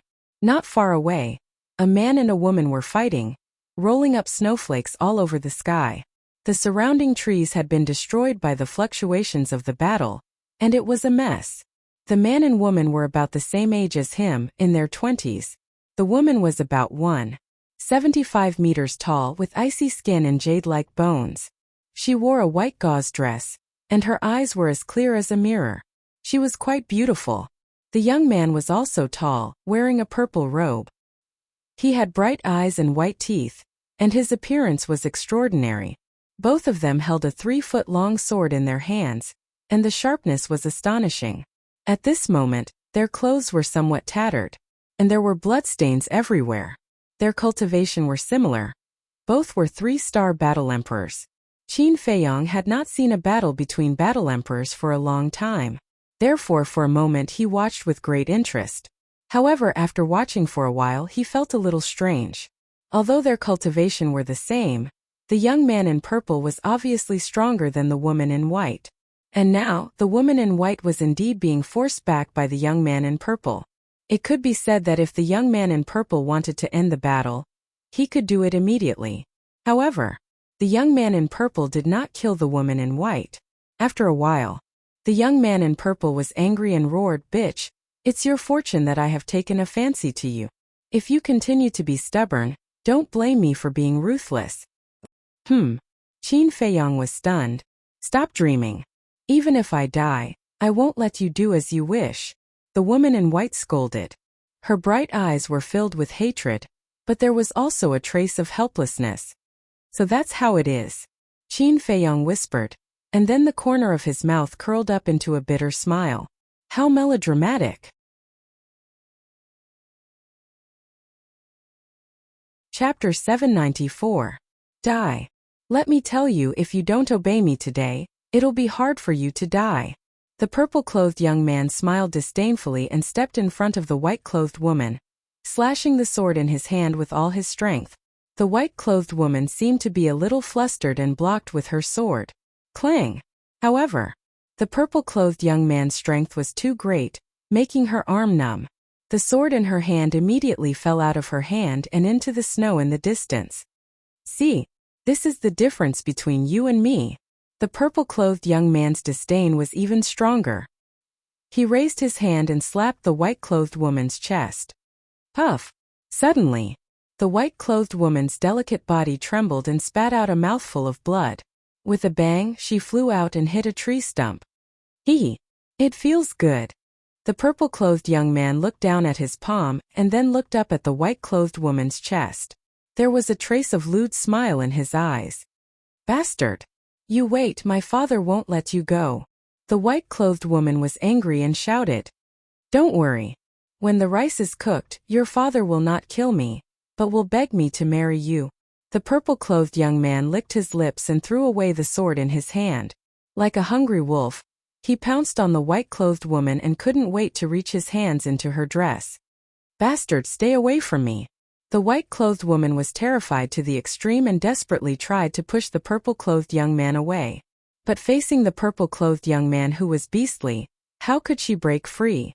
Helplessness and despair instantly drowned her body and mind. I'm curious, in this world of ice and snow, can your little thing get hard? But at this time, a playful voice suddenly sounded from the side. Who? The purple-clothed young man was shocked and turned his head to look. He saw that not far away, there was actually a white-clothed young man who appeared out of nowhere. This white-clothed young man was none other than Qin Feiyang. He was very disgusted with this kind of bullying behavior. So, he stood up and stopped the purple-clothed young man's beastly behavior. At this moment, Qin Feiyang hit his aura like an ordinary person. And his injuries had not healed and his face was faintly pale. At first glance, he was like a sick young man. The purple-clothed youth glanced at Qin Feiyang, disdain crawling up his face as he said, Let me tell you, don't meddle in other people's business. His body was still firmly pressing down on the woman in white, not giving her a chance to escape. The woman in white struggled a few times but she couldn't break free. She also looked at Qin Feiyang. Her teary eyes were filled with pleading. Qin Feiyang looked at her and smiled at the purple-clothed youth. Shouldn't this kind of thing be consensual? Why do you talk so much nonsense? Do you want to die? Scram if you know what's good for you. Otherwise, if you anger this young master, you won't have a good time. The purple-clad young man said angrily. His eyes were filled with killing intent. Don't go, please, I beg you, save me. The white-clothed woman immediately began to plead as well, her tears falling like rain. Don't be afraid. Qin Feiyang smiled faintly, looked at the purple-clothed youth and said, I'm sorry, there's nothing wrong with me. I just can't stand seeing a woman cry in front of me, especially such a beautiful little girl. You're courting death. The purple-clothed youth became ferocious. He stood up and grabbed the battle sword, staring at Qin Feiyang fiercely, and said, Do you know who this young master is? Tell me, let's see if you can scare me. Qin Feiyang still had a faint smile on his face. Listen carefully to this young master. This young master is the son of the Black Cloud tribe's leader Hiyu. Do you know how strong my father is? Let me tell you, he is an invincible 9-star war sect. The purple-clothed youth said proudly. Ugh! Qin Feiyang was stunned. If the 9-star war sect was invincible, then wouldn't the war saint be heaven-defying? The frog at the bottom of the well was truly pitiful. He would never know how big the outside world was. You really scared me. Qin Feiyang chuckled, and walked towards the purple-clothed youth step by step. Looks like you really want to die. The purple-clothed youth laughed coldly, raised his battle sword, and slashed towards Qin Feiyang. Be careful. The white-clothed woman who was curled up in a ball by the side was extremely frightened. When she saw this scene, her expression changed drastically as she hurriedly cried out. Clang! But before he could finish his sentence, Qin Feiyang raised his arm, and with a light pinch of his index and middle fingers, he directly caught the blade of the sword. What? The purple-clothed youth and the white-clothed woman were immediately dumbstruck. He actually blocked the battle sword with his bare hands? Was this a dream? I don't believe it. The purple-clothed youth roared, wanting to pull out the battle sword. But no matter how hard he tried, he was unable to pull back the battle sword. Just because your father is strong doesn't mean that you can do whatever you want. Qin Feiyang smiled faintly, and with a slight force from his index finger, accompanied by a clanging sound, the battle sword flew out of the purple-clothed youth's hand and stabbed into the snow not far away. At the same time, the purple-clothed youth was also forced to retreat, and his arm that was holding the sword was bleeding profusely. Isn't this strength too strong? The purple-clothed youth's face turned pale as he stared at Qin Feiyang in shock. Women are meant to be loved, not used to vent their lust, understand? Qin Feiyang said lightly. Yes, yes, yes, I know I was wrong. The purple-clothed youth's gaze trembled as he nodded his head repeatedly. Scram. Qin Feiyang waved his hand and said. The purple-clothed youth hurriedly turned around and fled as if he had been pardoned. He didn't even care about his battle sword. You bastard, how dare you disturb this young master's good fortune? Just you wait, you will be finished soon. After running for a distance, the purple-clothed youth saw that Qin Feiyang did not chase after him, so he left a threat without turning his head. Ugh! Qin Feiyang was stunned. How dare he threaten him? He was truly a person who was not afraid of death. However, he was too lazy to care about it. He was just a war emperor, what could he do to hurt him? Even if the leader of the Black Cloud tribe came, he wouldn't be able to do anything to him. Soon, the purple-clothed youth disappeared from Qin Feiyang's line of sight. Seeing the purple-clothed youth leave, the white-clothed woman finally got rid of the fear in her heart.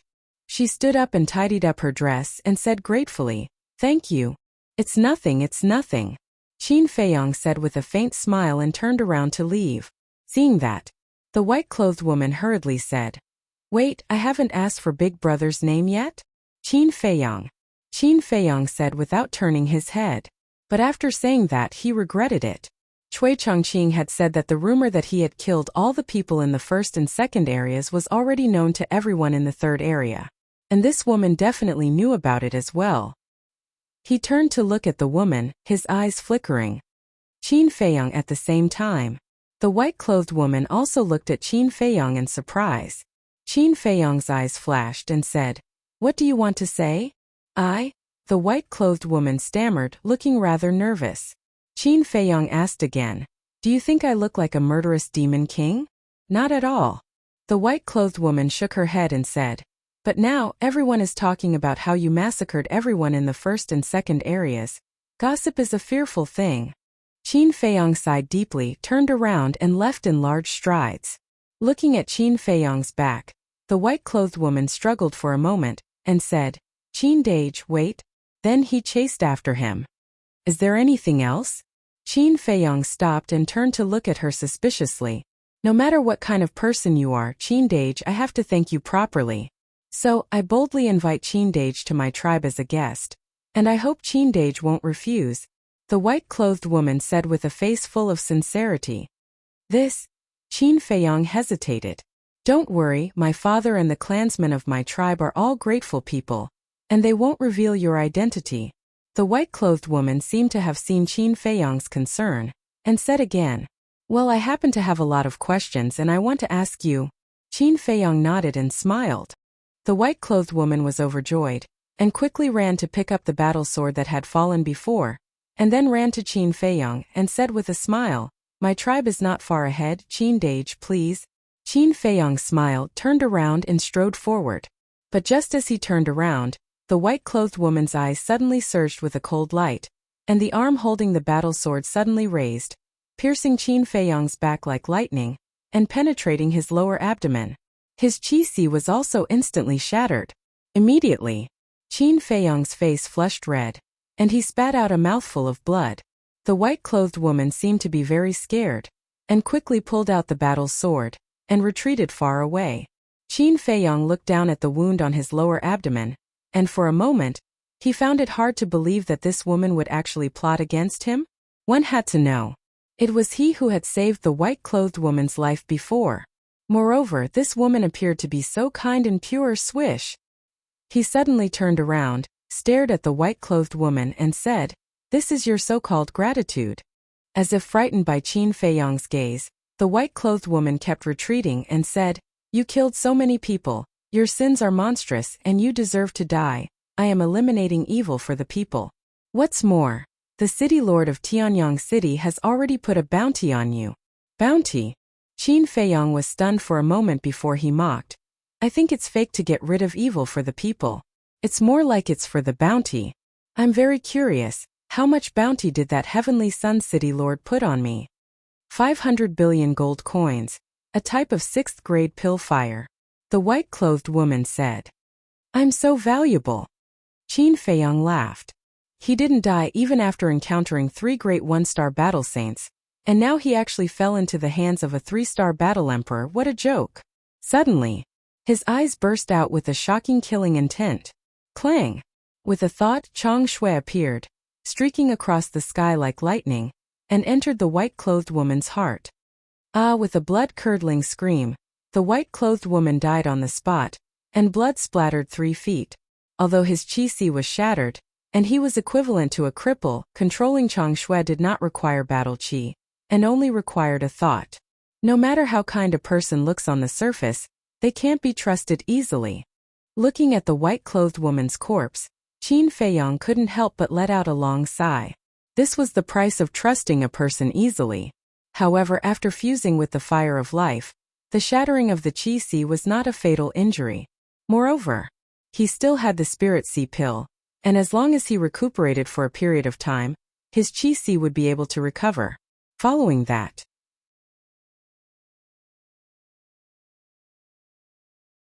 Chapter 795. Little Qinzi, is that woman beautiful? As soon as they entered the castle, Wolf King approached Qin Feiyang and asked sneakily. Qin Feiyang was stunned and asked in confusion, "What do you mean? You have always been vigilant, but this time you fell into the hands of a woman.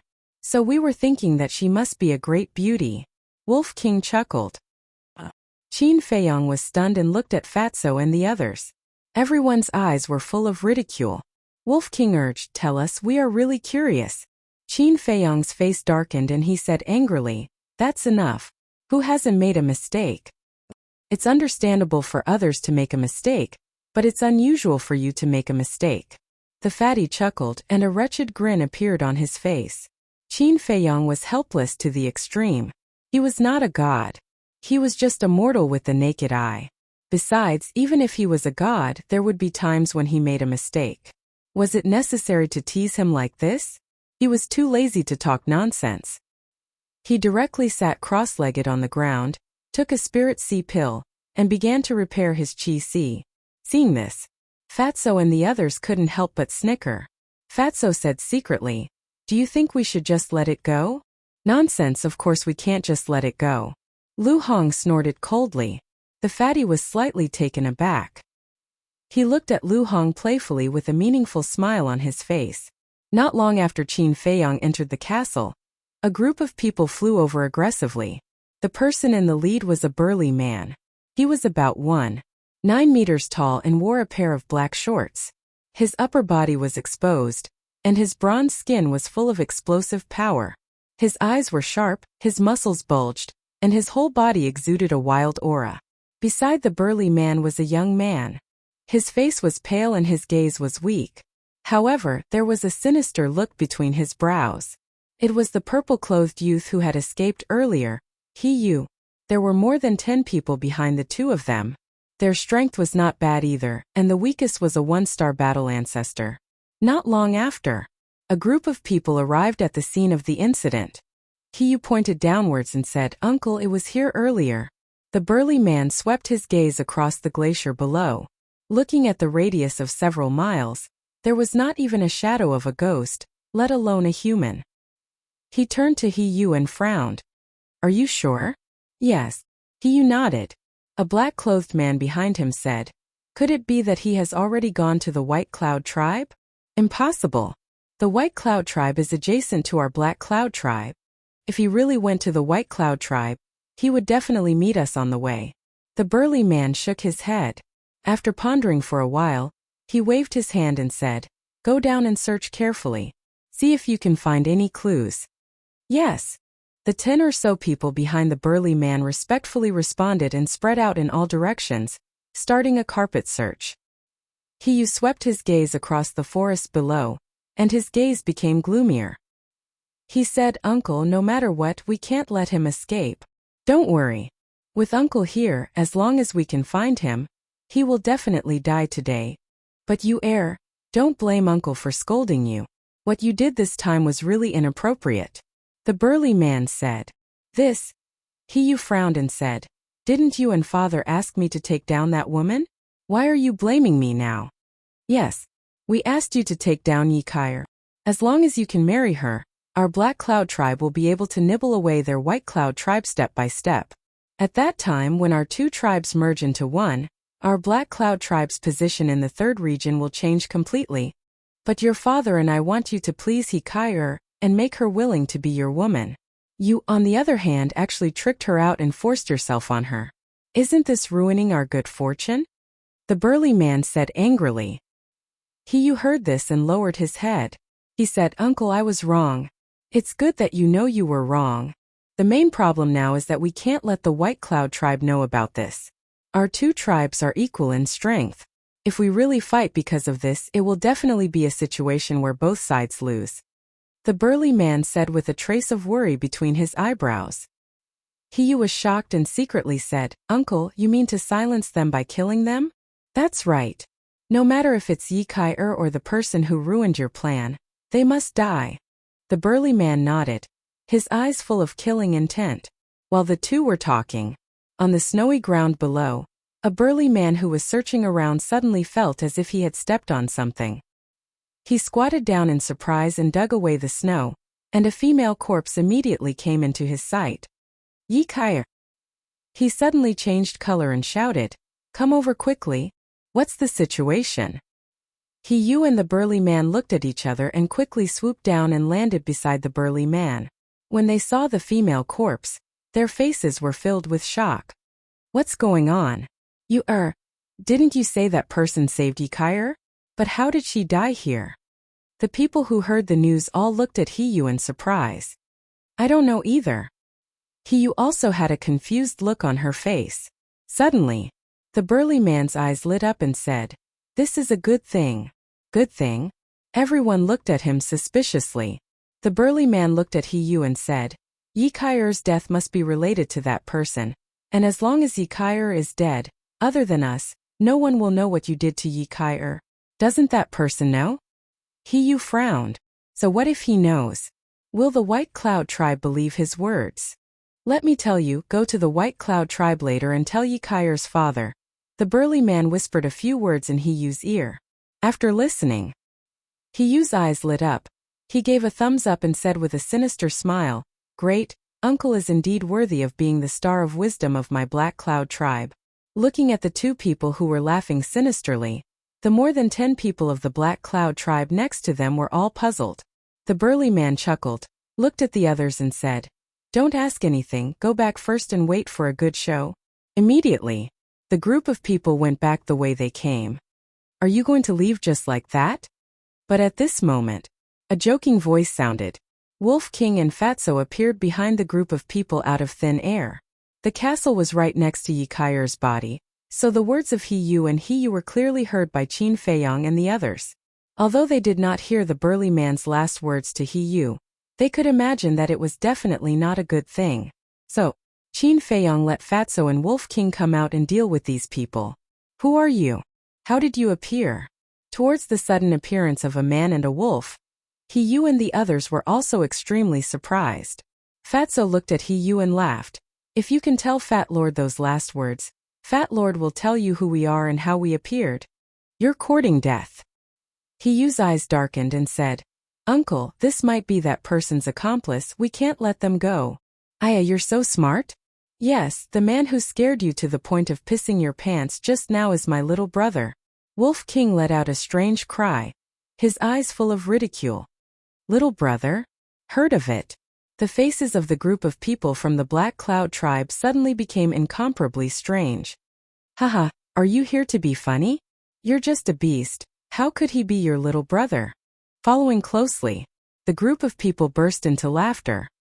You don't believe me? Then I'll let you see how powerful I am. Wolf King's eyes suddenly turned cold and shouted, Fat little brother, kill them. Fatso was stunned, turned his head to look at Wolf King and said, Are you talking to me? Nonsense. Is there anyone else here other than you? Wolf King raised his eyebrows and said, Ugh. Fatso was stunned, his face twitching non-stop. Seeing Wolf King's aggressive manner, he thought that Wolf King would personally make a move, but he did not expect that the result would be him making a move. Actually, this didn't matter. After all, they were on the same side, so it was the same no matter who made a move. However, the title of Fat Little Brother made him a little unhappy. What are you doing? Is it wrong for you to call me little brother? Seeing Fatso not moving for a long time, Wolf King raised his eyebrows, his eyes revealing an unfriendly look. Who said that? It's Fat Lord's honor to be able to be your little brother, Brother Wolf. Fatso shrunk his neck and immediately roared. That's it. Wolf King chuckled, waved his claws and said, Go let them see our strength. All right. Fatso nodded and ran towards Hiyu and the others. Hiyu and the others looked at each other in dismay. Where did these two come from? Wasn't this too funny? Bluff. The burly man's gaze turned cold as he directly struck out with his palm. A resplendent battle chi surged as it pounced towards Fatso. Fatso did not have any aura at the moment, and with his round body, he looked like a useless person. So not only the burly man, even Hiyu did not put Fatso in his eyes. Hey! 7 stars war sect, very awesome. At the same time, Fatso stared at the burly man, his face full of smiles. Shwa! Suddenly, his speed increased greatly. Like a bolt of lightning, he calmly dodged the battle chi and instantly landed in front of the burly man. What? This speed? The burly man's expression changed as he roared. Not good. They are pretending to be pigs to eat tigers. I'll hold him back, you guys run. Just by looking at this speed, the burly man knew that Fatso and Wolf King were hiding their strength. When the dozen or so Black Cloud tribe clansmen heard the burly man's words, they were shocked and hurriedly fled with Hiyu. I'm afraid you won't be able to hold on. Fatso looked at the people who were escaping. He suddenly raised his fan-like hand and grabbed towards the burly man's neck. Don't be arrogant, I'm a 7 stars war sect after all. The burly man shouted angrily, and threw a punch at Fatso without dodging. Hey! Fatso grinned. The dragon transformation art was instantly activated. And his aura soared. What? This aura, it actually surpasses the 9 stars war sect. The burly man's face was filled with shock. He did not dare to continue fighting, retracted his fist, and fled in panic. What are you running for? The corner of Fatso's mouth lifted. He used the return to one step and chased after the burly man like lightning, smashing his fist onto the burly man's back. Fatso, who had transformed into a dragon warrior, whether it was his defensive power or his offensive power, it would increase exponentially. Fatso himself was a 6-star war sect, and the dragon transformation art was a perfect battle art. Therefore, his current fighting strength had already surpassed the 9 stars war sect. How could the burly man withstand a punch that surpassed the 9 stars war sect? Boom! On the spot, the burly man was sent flying by the punch, his internal organs ruptured, and with a blood-curdling scream, he flew out horizontally and smashed into a snowy ridge in front of him. With a loud rumble, the snowy mountain range collapsed and buried him. You can't even withstand a single blow. Fatso shook his head and sneered. He raised his head and looked at Hiyu and the others. A black-clothed man opened a teleportation gate, and a group of people were preparing to escape through the teleportation gate. Before we escape, do we have to get Fat Lord's permission? Fatso sneered. He raised his hand and waved it. Black Dragon Battle Chi appeared, and like a black python, it roared and rushed forward. Boom!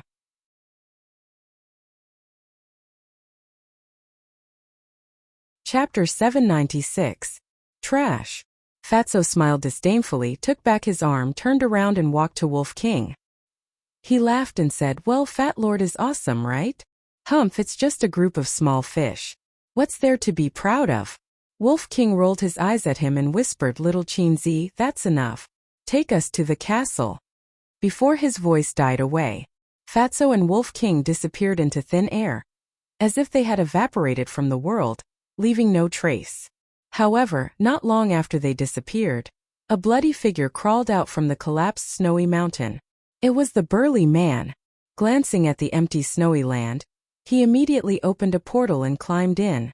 The next moment, he landed in front of the gate of a tribe. 2 tall burly men stood on both sides of the gate. As soon as they saw the burly man, their faces changed. They hurried forward and asked in surprise, What's wrong with you? The burly man did not answer, but asked anxiously, Did you and the others come back? I didn't see them. The 2 men shook their heads. The burly man's heart sank. He said, Take me to the chief. Okay. The two men hurriedly helped the burly man up. One of them immediately carried the burly man on his back and rushed into the tribe. Soon, the two men came to a wooden building in the center of the tribe. The door of the wooden building was closed. The burly man carried the burly man on his back and rushed in. "Why are you in such a panic?" A displeased voice could be heard in the wooden building. In the center of the hall there was a white animal skin. A middle-aged man in white was sitting cross-legged on the animal skin with his eyes closed. He was thin, about 1.8 meters tall, and his cold facial features had a great majesty. This man was the chief of the Black Cloud tribe. The burly man said anxiously, "Second brother, did you come back?" The chief of the Black Cloud tribe was stunned and opened his eyes. When he saw the burly man full of scars, his face suddenly changed. He hurriedly got up and walked to the sturdy man's side. Looking at the sturdy man, he asked in surprise, "Big brother, what happened to you?" The burly man roared, "Answer me first, is you back yet?" "No." The leader of the Black Cloud group shook his head. "It's over." The burly man's face instantly turned ashen. Seeing this, the leader of the Black Cloud Alliance couldn't help but have a bad premonition in his heart. He urged, "What's going on? Big brother, quickly tell us." "Put me down." The burly man patted the burly man's shoulder. The burly man squatted down. When the burly man's feet touched the ground, the burly man turned around and supported the burly man. "It's like this." The burly man looked at the leader of the Black Cloud tribe and explained everything that had happened in detail. "What?" Hearing those words, the leader of the Black Cloud tribe staggered and nearly fell to the ground. "Second brother, it's Big Brother's fault for not being able to protect you, or if you want to beat me or scold me, feel free to do so." The burly man blamed himself. The leader of the Black Cloud tribe closed his eyes, his face filled with pain. A moment later, he opened his eyes and shook his head. "Big brother, this isn't your fault. It's my fault. If I could have gone there myself, none of this would have happened." But the burly man wanted to say something, but the leader of the Black Cloud tribe extended his hand and said, "Big brother, it's already happened. There's no need to argue about who's right and who's wrong. The most important thing right now is to avenge everyone." When he said the last sentence, a strong killing intent burst out from his eyes. "Second brother, don't be rash. That fatso's strength is very terrifying." At that time, when he turned into a dragon form, his aura surpassed that of the 9-Star War sect. If even he is so strong, then one can imagine that the wolf's strength is definitely stronger than his. That's why we have to take the long view.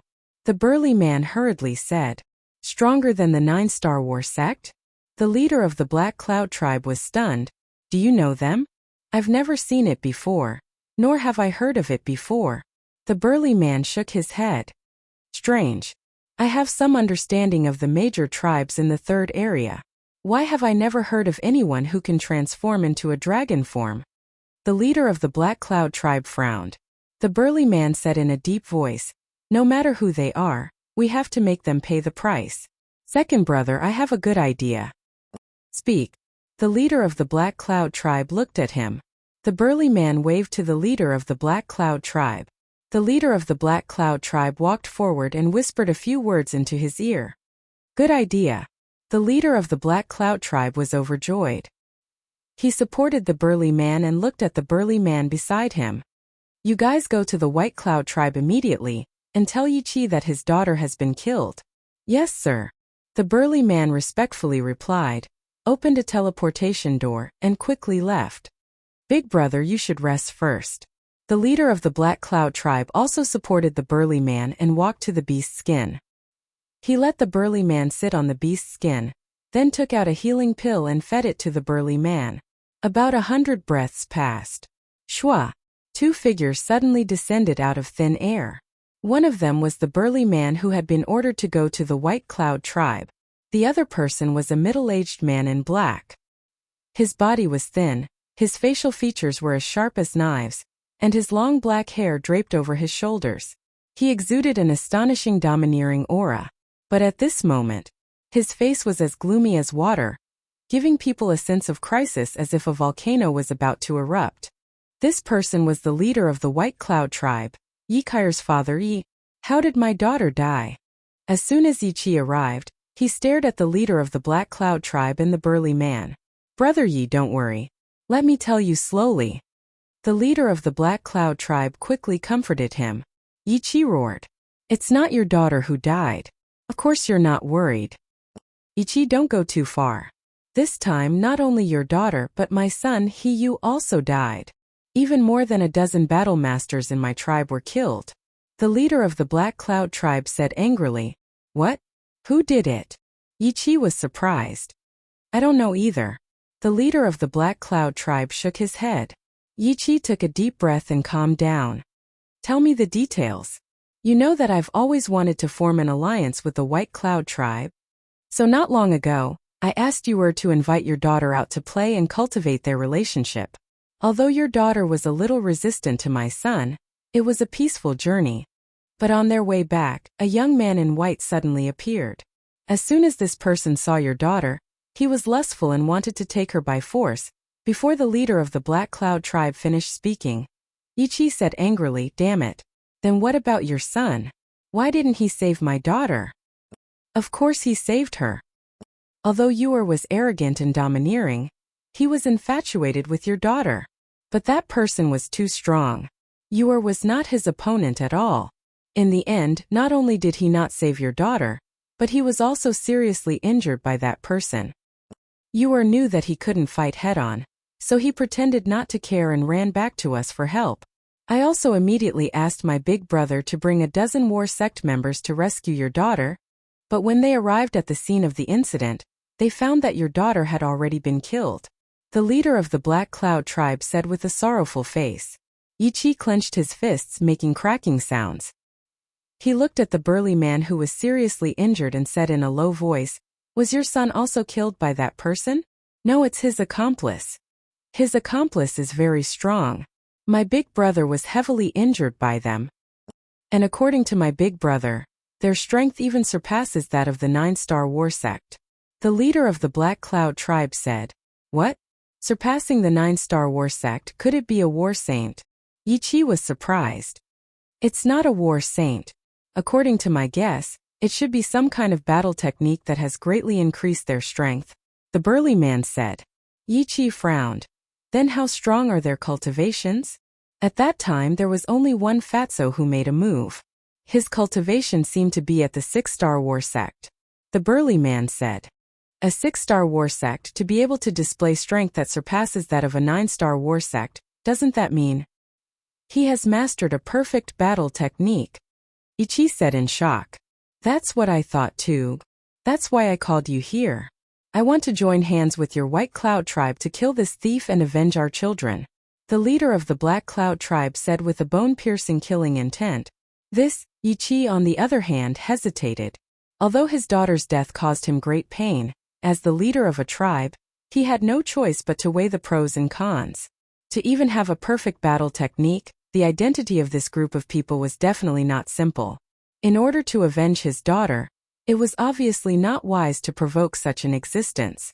This was because it was extremely likely that this would bring a calamity to his White Cloud tribe.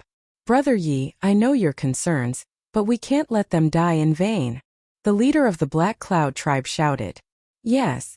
As long as we do it cleanly, even if there's someone behind them, they won't be able to find out that we did it. Moreover, they were the ones who were in the wrong in the first place. If we really want to cause trouble, we can go to Tianyang City and ask the city lord of Tianyang City to uphold justice for us. The burly man followed. That makes sense. Yichi nodded and said, all right, let's join hands to kill this thief. Immediately bring me to the scene of the incident. Heard of it? A hint of a crafty smile flashed across the eyes of the leader of the Black Cloud tribe. Then, he looked at the burly man and said, Big brother, can you do it? Yes. The burly man nodded, got up with difficulty, opened a portal and walked in with the two leaders. In the next moment, the three of them descended above the scene of the incident. Kai! When he saw Yikair lying in the snow, her body frozen stiff, Yichi immediately cried out in grief. Whoosh! The three of them landed beside Yikair. The leader of the Black Cloud tribe looked at Yikair and sighed. There are many scratches on her body. It's obvious that before she died, she was forcefully His meaning was self-evident. Before she died, Yi Kaier was humiliated by Qin Feiyang. However, the leader of the Black Cloud tribe and the burly man actually knew that these scratches were caused by He Yu. But Yi Qi did not know.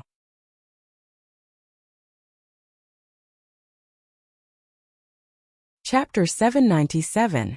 Inside the castle. What's going on? Fatso and Wolf King looked at each other when they heard Yi Qi's roar. Didn't he kill them all? How could someone find this place? Qin Feiyang pondered for a while and said, there should be survivors. That's impossible. I killed them all, Fatso said firmly. Qin Feiyang glanced at him and said, don't worry about it. Let's talk about it after I recover my Qi Ocean. Then he closed his eyes and continued to heal his wounds. Outside, after waiting for a long time, Yi Qi squatted down in pain and looked at Yi Kaier's pale face. Don't worry. I will avenge you. They must have escaped. Brother Yi, it seems that we have to send everyone from our two tribes to find them. The leader of the Black Cloud tribe said. Yi Qi gritted his teeth and said, then let's find them. Then he picked up Yi Kaier and strode away. But after a few steps, Yi Qi suddenly turned around and asked the leader of the Black Cloud tribe, do you know what that person looks like? Yes. When Yu went back to ask for help, she showed me his face. I will never forget it. The leader of the Black Cloud tribe nodded and waved his hand. Battle Qi surged and formed Qin Feiyang's shadow. Yi Qi took a deep look at Qin Feiyang's shadow, then turned around and left. Not only did we resolve the crisis, but we also made the White Cloud tribe join us. Big brother, you're really smart. After Yi Qi left, the leader of the Black Cloud tribe looked at Yi Qi's back and smiled proudly. In terms of strength, I'm not as good as Yi Qi, but in terms of intelligence, he can't catch up. Now he's blinded by hatred. When we find those little bastards, he'll be the first to rush up. We'll wait for them to both be injured and then reap the benefits. At that time, not only can we kill that bastard and avenge Yu, but we can also take down the White Cloud tribe. The burly man sneered. Killing two birds with one stone. The eyes of the chief of the Black Cloud tribe brightened. A trace of coldness appeared on the corners of his mouth. Very soon, the war masters and war emperors of the two great tribes moved out one after another. Tens of thousands of people began a carpet search of this area. At the same time, there was an ancient city tens of thousands of miles away from the Black Cloud tribe and the White Cloud tribe. The city was called White Tiger City, which was home to millions of people. The White Tiger City's position in the 3rd district was similar to the White Fox City in the 1st district. At this moment, in the private room of a certain restaurant in the city, a purple-clothed youth sat beside a tea table and looked at a black-robed old woman in front of him. This purple-clothed youth was none other than Mu Qing. The black-robed old woman was the previous housekeeper of the Mu family. Mu Qing asked, how's the investigation going? I've investigated all the opponents of the Mu family in the past. They're either dead or alive. There's no one missing. The black-robed old woman said. Mu Qing frowned and said, so you found nothing? The black-robed old woman pondered for a while and said, it's not that we haven't found anything. Young master, do you know the chief tower master of the Pill Tower? Mu Qing was stunned and said, of course I do. Isn't he in the Central Divine Kingdom now? No. I'm not talking about him. I'm talking about the previous chief tower master. The black-robed old woman said. Mu Qing raised his eyebrows and said, I heard from my father that the previous chief tower master died 10,000 years ago. Why did you suddenly mention her? Because she's a little suspicious. First, she's also a woman. Secondly, although she has already died, no one has seen her body. Back then, the ancestors of the Mu family personally went to look for her body, but they didn't find anything. The black-robed old woman said. That shouldn't be possible. The previous chief tower master's strength has already reached the peak. If she's really not dead, why would she hide like this? Mu Qing frowned. That's what I think too. But the question is, who else could it be other than her? The black-robed old woman frowned and couldn't figure it out. Mu Qing asked curiously, then, how did the previous chief tower master die? You'll have to ask the patriarch and the elders. I'm not very clear about this either. I only know that the death of the previous chief tower master seems to have something to do with the ancestors of the Mu family. The black-robed old woman said. Something to do with the ancestors? Mu Qing was surprised. After pondering for a while, he shook his head and said, "It shouldn't be the previous chief tower master." "What do you mean?" The black-robed old woman looked at him suspiciously. "The previous chief tower master knows the importance of the heavenly thunder flame and the ice flame better than anyone else. If that mysterious lady is really the previous chief tower master, she definitely wouldn't have given these two kinds of alchemy fire to Qin Feiyang." Mu Qing smiled. "That makes sense." The black-robed old woman nodded and asked again, "Then who is this person? Who has such a deep hatred for the Mu family?" "That's right. Although the Mu family's strength is enough to control the entire Forgotten Continent, we have been hiding from the world all these years and have never shown our faces in public. Even in the Central Divine Kingdom, there are very few people who know about the Mu family. But that woman could tell at a glance that you are the previous chief steward of the Mu family. This is too strange, isn't it?" Mu Qing whispered, his eyes filled with deep confusion. A moment later, he shook his head and stood up, saying, "Let's talk about this later. Let's go to Tianyang City and get the heavenly sun flame." After saying that, he took out an illusory pill and changed his appearance into Qin Feiyang's. "Young master, why are you doing this?" The black-robed old woman was surprised. "Of course I'm framing this guy." Mu Qing grinned and opened a portal. He strode in with the black-robed old woman. Time flew by. 3 days passed. Qin Feiyang's qi was finally completely repaired. His essence, energy, and spirit were also restored to their peak state. Phew. He opened his eyes and let out a long breath. He stood up and glanced at Fatso and the others who were cultivating. He did not disturb them and directly left the ancient castle, appearing in the snow. Not far away in a forest, 2 big men, one tall and one short, sat side by side on a rock at the edge of the forest. Their brows were tightly knitted together. "I really don't know what the leader is thinking. That person has already escaped. How could he still appear here?" The short man complained. "Yeah, it's meaningless for us to squat here." The tall man also said with dissatisfaction, "Boring." The short man shook his head and suddenly said, "Why don't I go find a few jugs of wine and we can drink while we wait?" "Heard about it." The tall man's eyes lit up and nodded. "Sure, we can wait here for 3 consecutive days without a drop of wine. My mouth is so dry. Also, get a few pounds of beef jerky to go with the wine." "Okay, you watch, I'll be right back." The short man chuckled. Just as he got up, he saw Qin Feiyang standing in the snow. His eyes widened and he said in surprise, "Is it him? Who is it?" The tall man suspiciously got up and looked in the direction of the short man's gaze. His face suddenly surged with ecstasy. "Yes, it's him. The portrait that the leader gave us is exactly the same as him. I didn't expect him to really appear here. This time we have made a great contribution," quickly informed the leader. The two were overjoyed and quickly took out the image crystal. Qin Feiyang had already noticed these 2 people at the first moment, but he did not pay attention to them. He lowered his head and his eyes flickered. Although Yi Kaier was indeed killed by him, the so-called abuse did not exist at all. This Black Cloud tribe wanted to shift all the blame onto him and then reap the benefits. Their intentions could be said to be extremely vicious. Originally, he did not intend to attack the Black Cloud tribe again, but these people were too insensible. If he did not teach them a lesson, they would not know how to restrain themselves. A cold light flashed in his eyes as he soared into the sky and looked at the 2 tribes in front of him. Boom!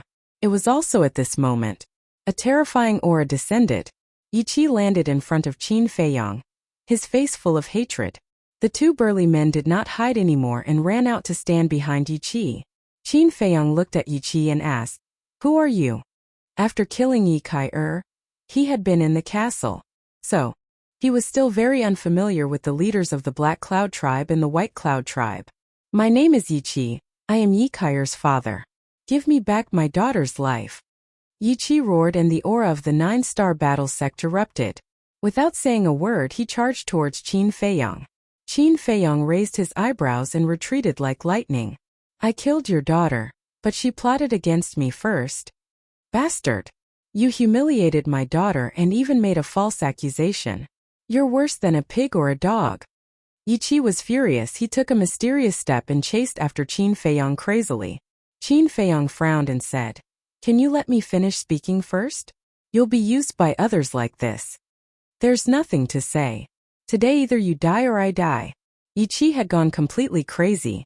Seeing this, Qin Feiyong's heart was also filled with a monstrous rage. Originally, he had saved Yi Kai out of kindness, but he didn't expect that it would cause so much trouble. To be honest, he didn't want to explain anymore. It was just a 9-star battle sect, he could just kill him. However, if he killed Yi Qi now, wouldn't the Black Cloud Tribe scheme succeed? As for the Black Cloud Tribe, he was determined to kill them. His eyes flashed slightly. Instead of retreating, he released his aura and started to fight with Yi Qi in the sky. His appearance would definitely alert the leader of the Black Cloud Tribe. So, he planned to beat them at their own game and put on a show to make the leader of the Black Cloud Tribe reveal his true form. Although it was just an act, he was serious. The Guiyuan sword art, the void returning art, and the phantom steps were all revealed. All of a sudden, the mountains and earth in this place cracked and the glaciers collapsed. It was like the scene before the end of the world. What? He appeared. At the same time, Black Cloud Tribe. The burly man and the leader of the Black Cloud Tribe looked at a clansman in front of them, their faces full of shock and doubt. That's right. Right now he's fighting with Yi Qi. It's hard to tell who's the winner. The clansman nodded. All right. Let's go over now and catch them all in one fell swoop. The leader of the Black Cloud Tribe was overjoyed and roared in high spirits. Don't worry. After we go over, don't show your face first. Find a place to hide and wait for both of them to be injured before coming out to deal with them. The burly man hurriedly said. Yes. The leader of the Black Cloud Tribe nodded repeatedly, looked at the clansman and asked, where are they fighting? The clansman said, the place where Yi Kai was killed. The burly man laughed and said, that place is full of jungles. There are many places to hide. Then what are we waiting for? Let's go. The leader of the Black Cloud Tribe was a little impatient.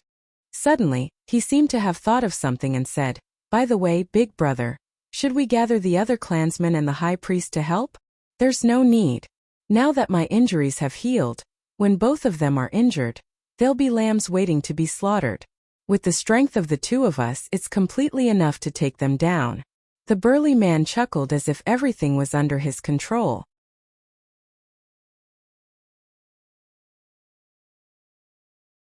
Chapter 798. High up in the sky.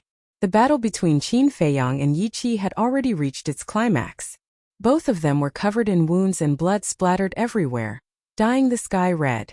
I didn't expect your strength to be so amazing, but you will definitely die today. Yi Qi became crazier and crazier. Hatred had already blinded his rationality. He only had one thought in his mind.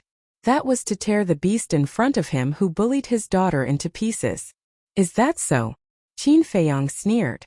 If it weren't for the fact that he wanted to lure the people of the Black Cloud Tribe out, he would have gotten rid of this person long ago. Bang bang bang. The two of them constantly collided in the air, using all kinds of battle arts to the extreme. The terrifying aura was like a raging wave in the ocean, rushing in all directions and destroying everything. Boom! About a few hundred breaths later, the two of them collided again. This time the collision was unprecedentedly fierce. The two of them flew out at the same time, blood spurting out of their mouths. His face was also pale and he looked very weak. Qin Feiyong said gloomily, this is not my fault. Why won't you listen to my explanation? Go to hell and explain to the king of hell. Yi Qi was furious. His body shook and a shocking aura rushed into the sky like a volcanic eruption. At the same time, a huge beast's shadow appeared behind him. It was a giant tiger that was dozens of feet long and pure white. It was like a towering mountain, floating in the sky and emitting an intimidating aura. Its millstone-sized eyes flashed with a terrifying murderous light. Battle Soul. Qin Feiyong's pupils constricted and he did not hesitate to activate the red sword soul. Clang! The sword soul rushed into the sky and the sword chi was like a rainbow, shaking the world. Roar! Clang! The next moment, the red sword soul and the giant tiger met in the sky. A destructive aura was born, with this place as the center, rolling out in all directions. Puff! Qin Feiyong and Yi Qi also half knelt in the air at the same time. Blood spurting out of their mouths. His body was dripping with blood. His aura was also extremely unstable. It was obvious that he was seriously injured. I didn't expect that. With the strength of my 9-star battle sect, I can't kill you. Yi Qi stared fixedly at Qin Feiyong, his expression filled with unwillingness. In this world, there are many things that you can't imagine. Qin Feiyong smiled disdainfully. As he spoke, he glanced at the forest below from the corner of his eyes, and a cold light flashed in the depths of his eyes. Whoosh! The next moment, 2 figures rushed out from a forest not far away. They were the leader of the Black Cloud tribe and the burly man. Yi Qi's eyes lit up when he saw the 2 of them. He hurriedly said, "You've come at the right time. I've already heavily injured this bastard. Quickly kill him." Qin Feiyong glanced at the 2 of them and said meaningfully, "I'm afraid they didn't come here just to kill me." The leader of the Black Cloud tribe and the burly man were stunned. What did he mean? Could it be that this person already knew about their scheme? However, the outcome had already been decided. Even if he knew, it didn't matter. Swish! The 2 of them landed beside Yi Qi. The chief of the Black Cloud tribe smiled and said, "Brother Yi, thank you for your hard work. As long as I can kill him, no matter how hard it is, it will be worth it." Yi Qi said, full of hatred. The burly man smiled and said, "Don't worry, he will definitely die. But before we kill him, you must die first." Yi Qi was stunned and frowned. "What do you mean?" Qin Feiyong said sarcastically, "You still don't understand. They want to kill you and take over your White Cloud tribe." What? Yi Qi turned pale with fright. The leader of the Black Cloud tribe and the burly man frowned and looked at Qin Feiyong suspiciously. They asked, "How did you know?" Qin Feiyong smiled and said, "Is this important?" The burly man frowned and smiled. "It's indeed not important. You're all going to die soon anyway." However, Yi Qi was still confused in the face of this sudden situation. Sigh. Qin Feiyong sighed deeply and slowly got up. He looked at Yi Qi and said, "I'll tell you the truth. The one who was blinded by lust wasn't me. It was his son." Yi Qi was stunned and shouted at the 3 of them, "Tell me what's going on?" At the same time, the 2 burly men who at first discovered Qin Feiyong also realized that something was wrong and quietly retreated, wanting to return to the White Cloud tribe to find reinforcements. However, the leader of the Black Cloud tribe and the burly man had been paying attention to them. The burly man immediately turned to look at the 2 of them and said, "If you don't want to die, then obediently stand there and don't move." The 2 of them stiffened and didn't dare to move. Their faces were filled with fear. Because they were only 1-star war sect S while the burly man was a 7-star war sect. Killing them was as easy as flipping one's hand. But looking at all of this, Qin Feiyong's eyes faintly contained a trace of ridicule. He could see through the burly man's thoughts with a single glance. From the burly man's point of view, the overall situation was already set. No one could stop the plan to annex the White Cloud tribe. As for the 2 burly men, although they were from the White Cloud tribe after the annexation, they would be part of the Black Cloud tribe. Of course, if the 2 of them were ordinary, they wouldn't care about them and would just kill them. But those 2 were both 1-star war sect S. And to nurture a war sect, one would have to spend a lot of money and effort. It would be a pity to kill them. That was why the burly man kept the 2 of them. Following that, Qin Feiyong looked at Yi Qi. "The truth is, at that time you wanted to rape your daughter. I happened to meet her and saved her. But what I didn't expect was that your daughter would actually repay kindness with enmity, and plot against me behind my back. Of course I had to kill her. After that, when the people of the Black Cloud tribe found out that your daughter was dead, they twisted the truth and said that I wanted to plot against your daughter. The reason why they're doing this is so that both sides will suffer. This way, not only can they kill me and avenge you, they can also kill you together. As long as you die, the White Cloud tribe will be theirs." Qin Feiyong said. "What?" Yi Qi's face was lifeless. He looked at the leader of the Black Cloud tribe and said, "So, your son approaching my daughter in the past was also premeditated?" "Haha. Since you've already exposed it, there's nothing to hide." "That's right. A long time ago, I wanted to annex your White Cloud tribe. But I knew that you would definitely not give in so easily, so I let you approach your daughter. But what I didn't expect was that you would be so impulsive. He tricked your daughter out and forcefully took her. What I didn't expect even more was that this little bastard would come out halfway and ruin my son's good deed. But there's a saying that goes, mountains and rivers are endless, but there's always a light at the end of the tunnel. He actually killed your daughter. Naturally, I had to use this to fulfill my ambition. The leader of the Black Cloud tribe chuckled. Although he used death made him a little sad, it was worth sacrificing a son to annex the White Cloud tribe and fulfill his long-cherished wish. Damn it! Why didn't you tell me earlier? Yi Qi roared at Qin Feiyang. I wanted to tell you at first, but you didn't let me. Who's to blame? Qin Feiyang shrugged. I hate it. Yi Qi roared, his face full of regret. The chief of the Black Cloud tribe looked at Yi Qi with disdain. He turned his head to look at Qin Feiyang and said, Brat, I'm very curious. You clearly saved Yi Kai, but why would she repay your kindness with enmity and plot against you? Yeah, why? My daughter would never bite the hand that feeds her. Yi Qi roared. Why else? It must be that after you were left, he was lusting after Yi Kai-er's beauty and wanted to do something bad. In the end, Yi Kai-er would rather die than obey him. This made him angry, so he ruthlessly killed Yi Kai-er. The burly man sneered. Qin Feiyang's face twitched. How could this person's imagination be so rich?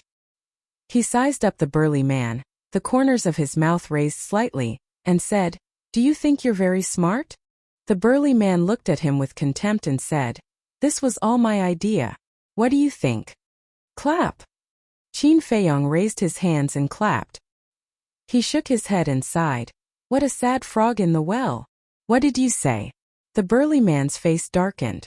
This person thought he was very smart, but he didn't know that in the eyes of others, he was just a clown who was fooling around.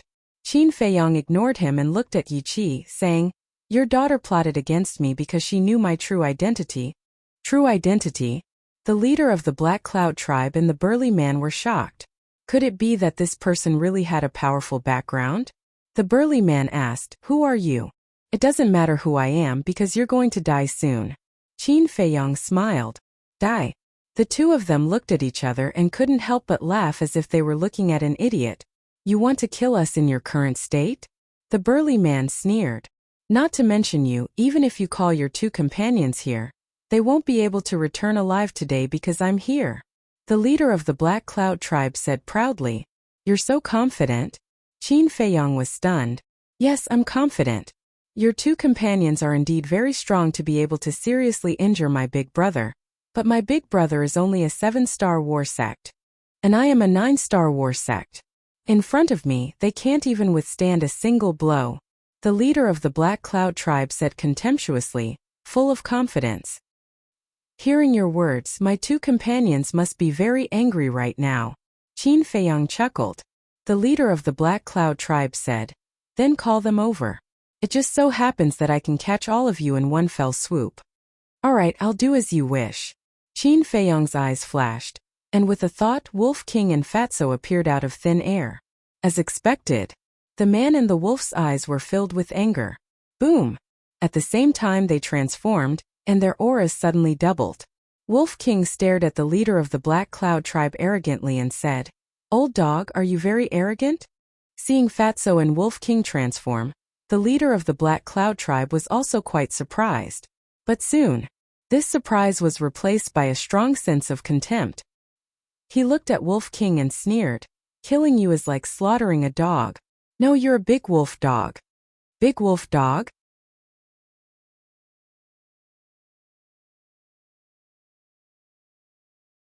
Chapter 799.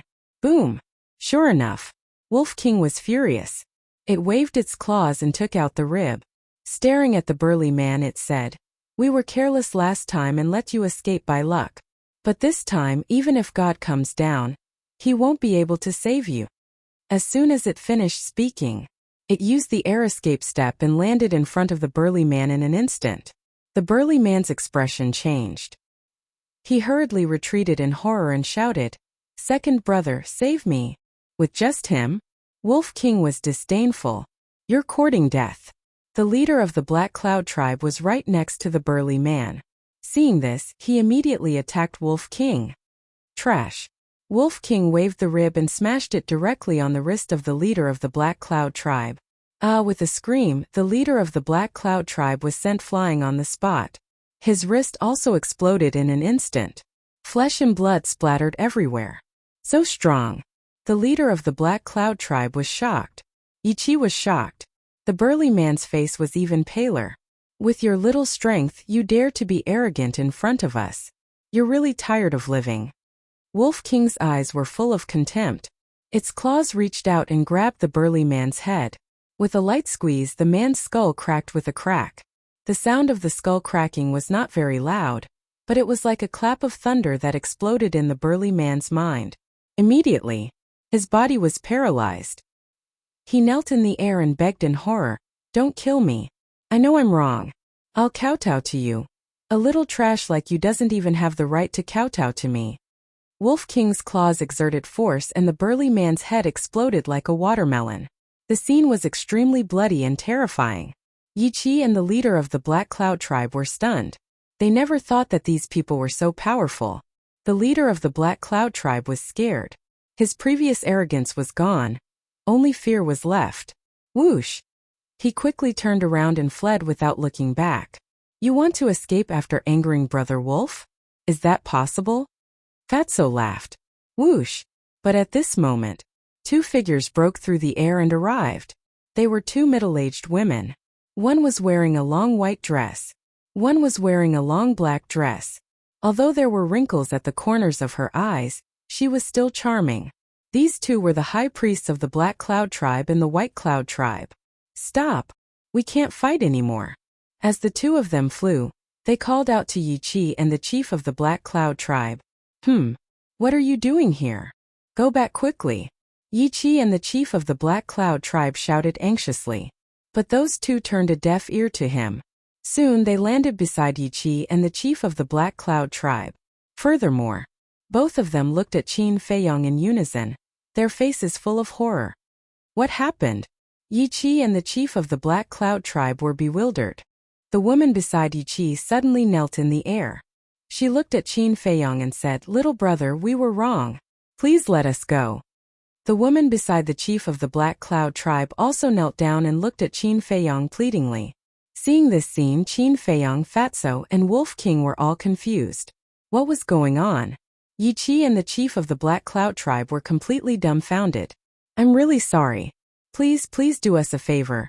You're a great person, so please don't stoop to our level, okay?" The two women begged again. Yi Qi glanced at Qin Feiyong, then looked at the woman and shouted, "What happened? Tell me." The woman said, "I just received news that someone stole the heavenly sun flame in Tianyang City." The high priest of the Black Cloud tribe nodded and said, "And that person brazenly broke into the Pill Pagoda." "What? There's actually such a thing?" Yi Qi and the chief of the Black Cloud tribe were dumbfounded and filled with disbelief. At the same time, Qin Feiyong also frowned. What kind of place was Tianyang City? What was the heavenly sun flame? Was it also an alchemy fire?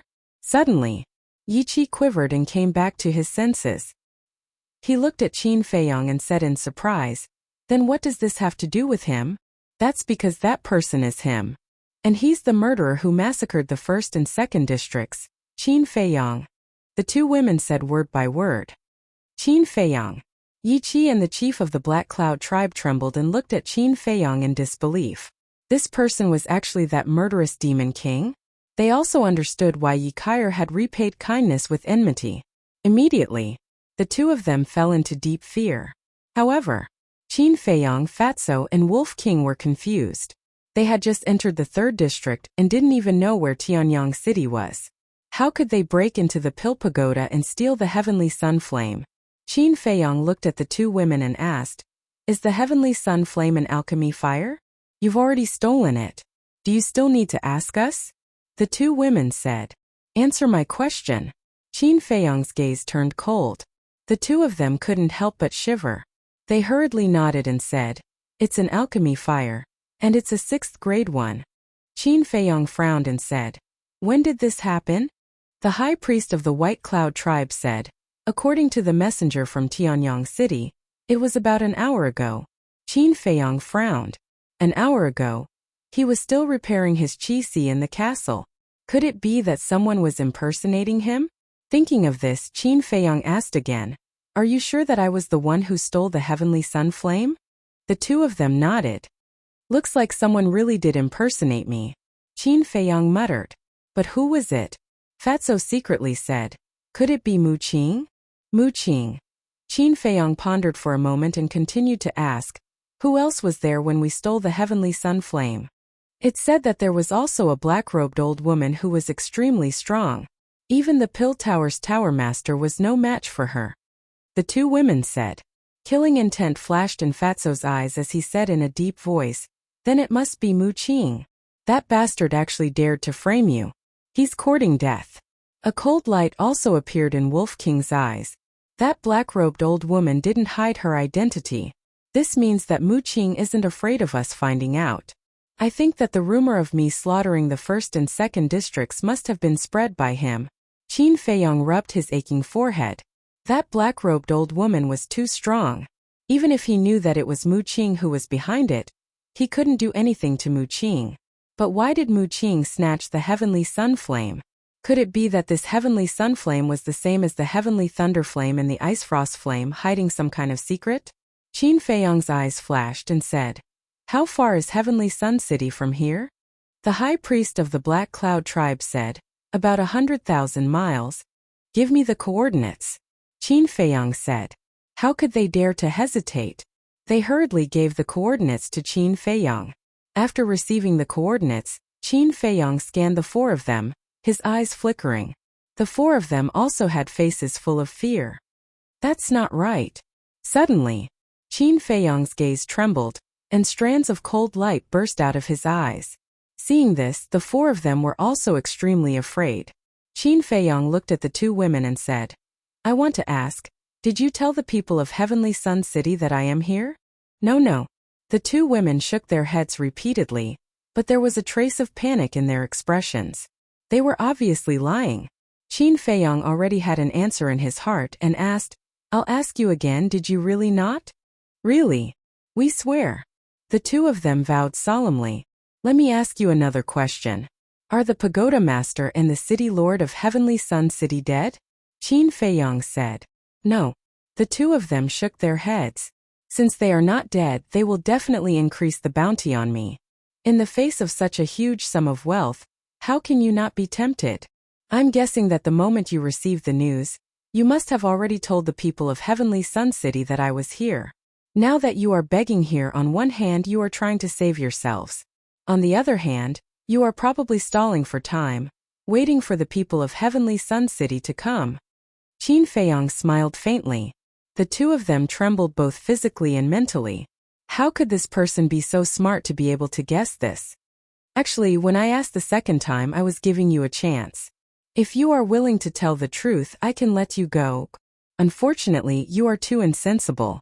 Qin Feiyang shook his head regretfully, and his aura instantly soared to the maximum. Swoosh! Immediately after, he took a step forward and landed in front of the high priest of the White Cloud tribe. With monstrous killing intent, he slammed his palm forward. "How dare you!" In a moment of desperation, Yi Qi hurriedly threw a punch at Qin Feiyang. Humph! Qin Feiyang snorted coldly. His arm turned in the air, and golden light burst out from his palm as he slammed his palm against Yi Qi's fist. Boom! Accompanied by a loud bang, Yi Qi spat out a mouthful of blood and was sent flying on the spot. His arm was instantly shattered. "What? Aren't you injured?" Seeing this, the leader of the Black Cloud tribe was in disbelief. "Injured? The previous fight with Yi Qi was just a show. It was to lure you brothers into the trap and take the initiative to show your true colors." Qin Feiyang mocked. A show? The leader of the Black Cloud tribe was dumbstruck. It turned out that from the beginning, this kid had already set up a trap and was waiting for them to fall into it. However, not only did they not notice it at all, but they were also complacent and proud, treating others as fools. In fact, they were the real fools. What a terrifying scheme! A sense of fear emerged from the bottom of the hearts of the two high priests. Boom! Suddenly, The two women kneeling in the air exploded at the same time, charging toward Qin Feiyang. They were also 9-star battle sect members, because they could see that today Qin Feiyang would not let them go no matter what. Rather than waiting for death, they might as well fight. Moreover, if they could kill this person, they could get a large reward. Therefore, the leader of the Black Cloud tribe and the seriously injured Yi Qi also followed. The high priest of the White Cloud tribe was now kneeling in front of Qin Feiyang. Suddenly attacking could be said to be impossible to guard against. If it were others, they would definitely suffer a great loss. However, Qin Feiyang did not panic at all. Just as the woman got up, Chang Shui instantly appeared. He grabbed Chang Shui and waved in the air. A flash of light flashed past. Puff!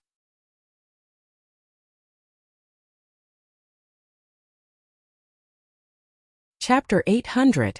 Let's do it. Wolf King and Fatso looked at each other. Then they turned into a ray of light and rushed toward the chief and high priest of the Black Cloud tribe. Boom! There was a loud explosion.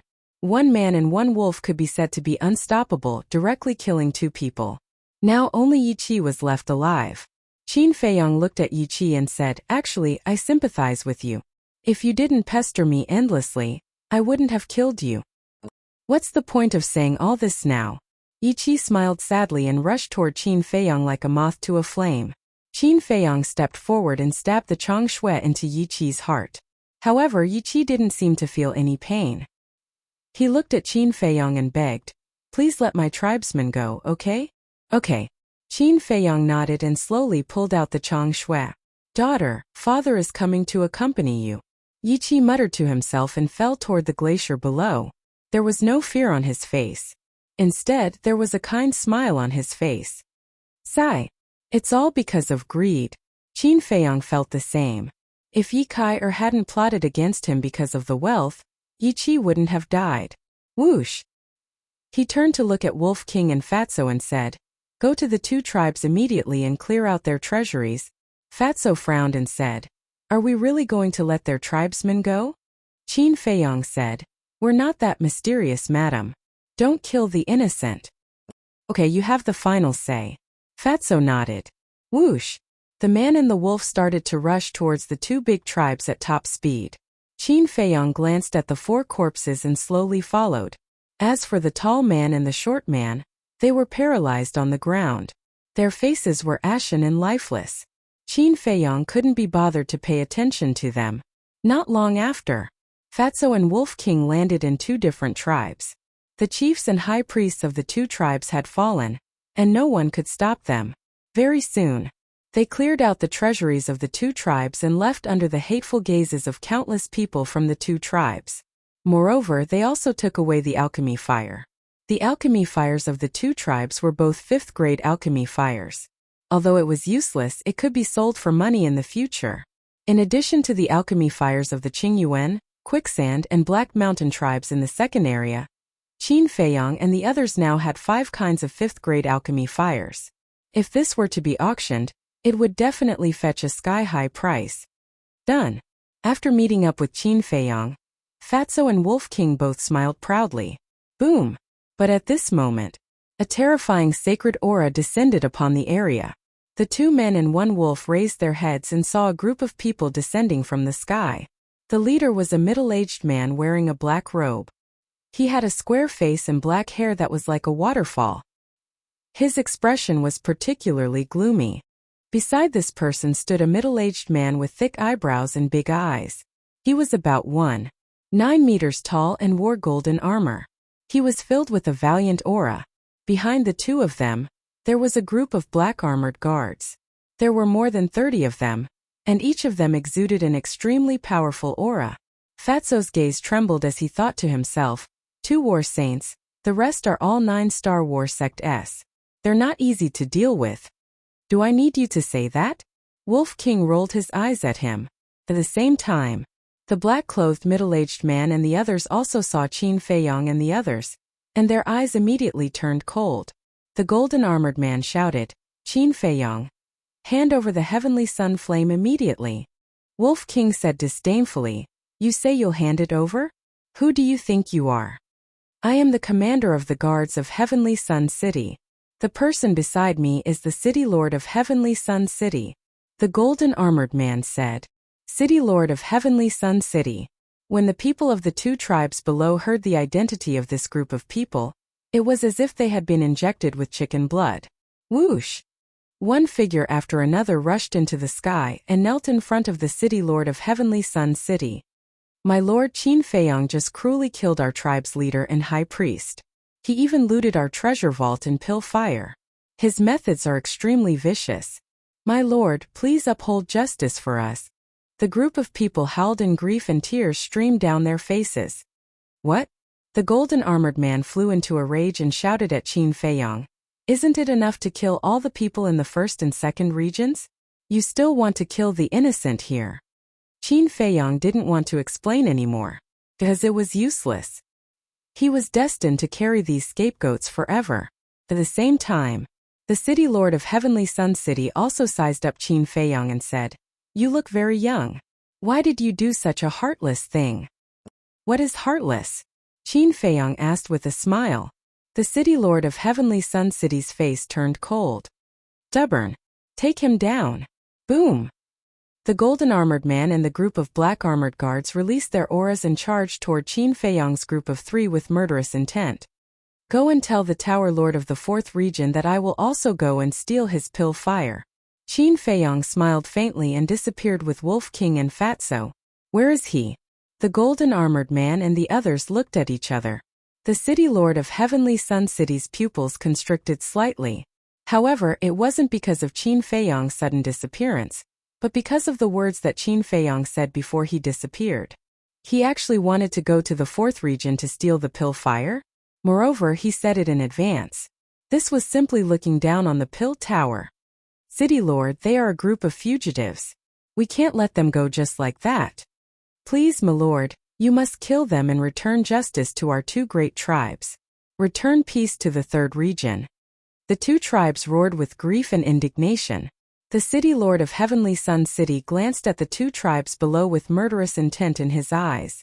Then, he looked at the people kneeling in front of him and said, Don't worry, they will pay the price sooner or later.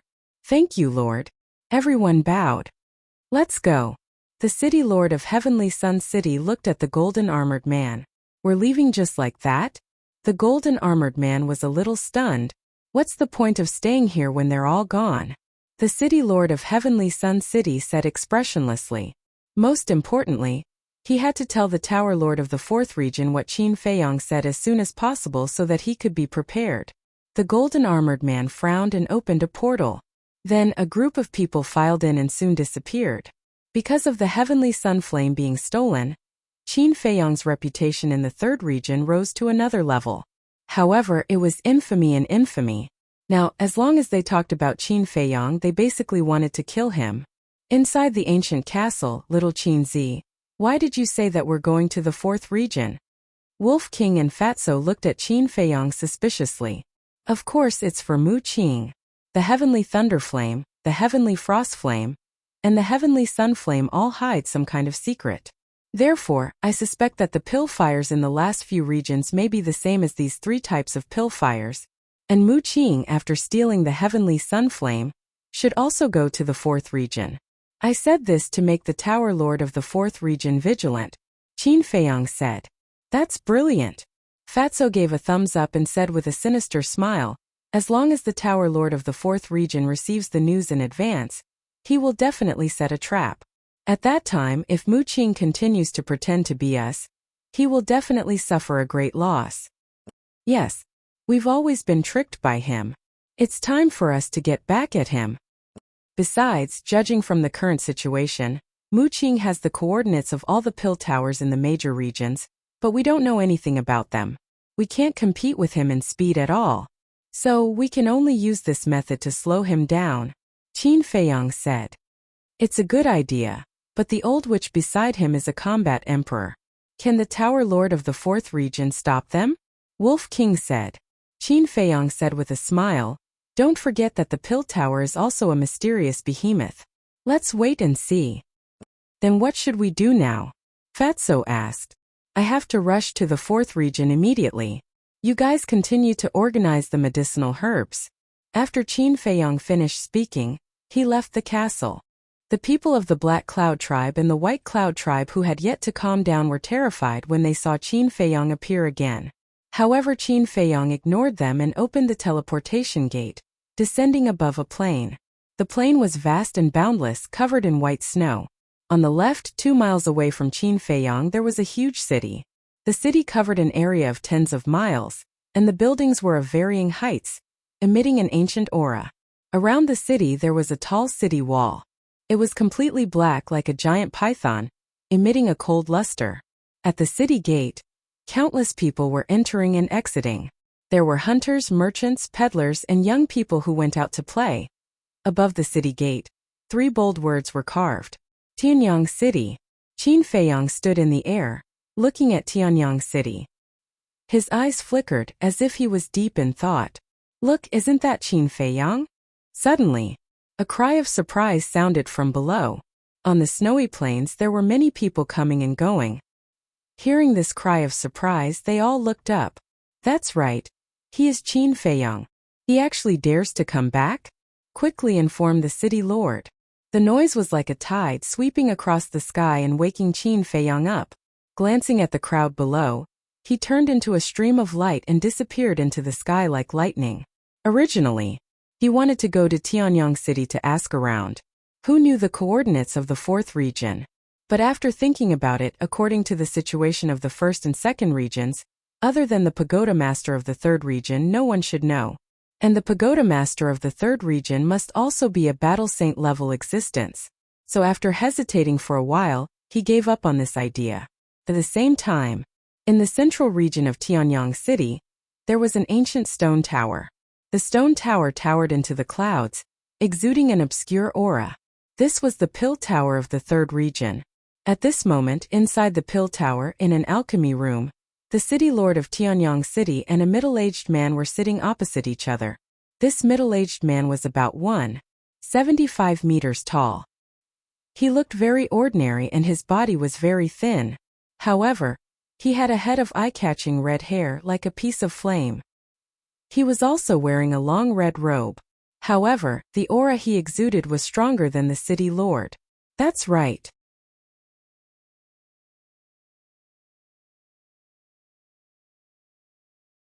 Chapter 801. But at this moment, the pagoda master frowned and his face was a little gloomy. The alchemy room was also dead silent. A moment later, the pagoda master asked, did he really say that he was going to the 4th area? Yes. The city lord nodded. Outrageous, he is simply arrogant. Does he really think that the Pill Pagoda can't do anything to him? The pagoda master's eyes were extremely cold. This child has snatched the alchemy fire of the 1st, 2nd, and 3rd areas, and slaughtered all the creatures in the 1st and 2nd areas. I personally think that he is not joking. So, we have to be prepared early, the city lord said in a deep voice. I know. I will contact the pagoda master of the 4th area later.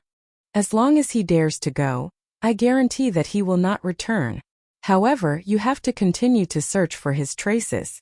It is best if you can intercept him in the 3rd area, the pagoda master said with undisguised killing intent. I understand. The city lord nodded. City lord, pagoda master, come out quickly. We have Qin Feiyang's whereabouts.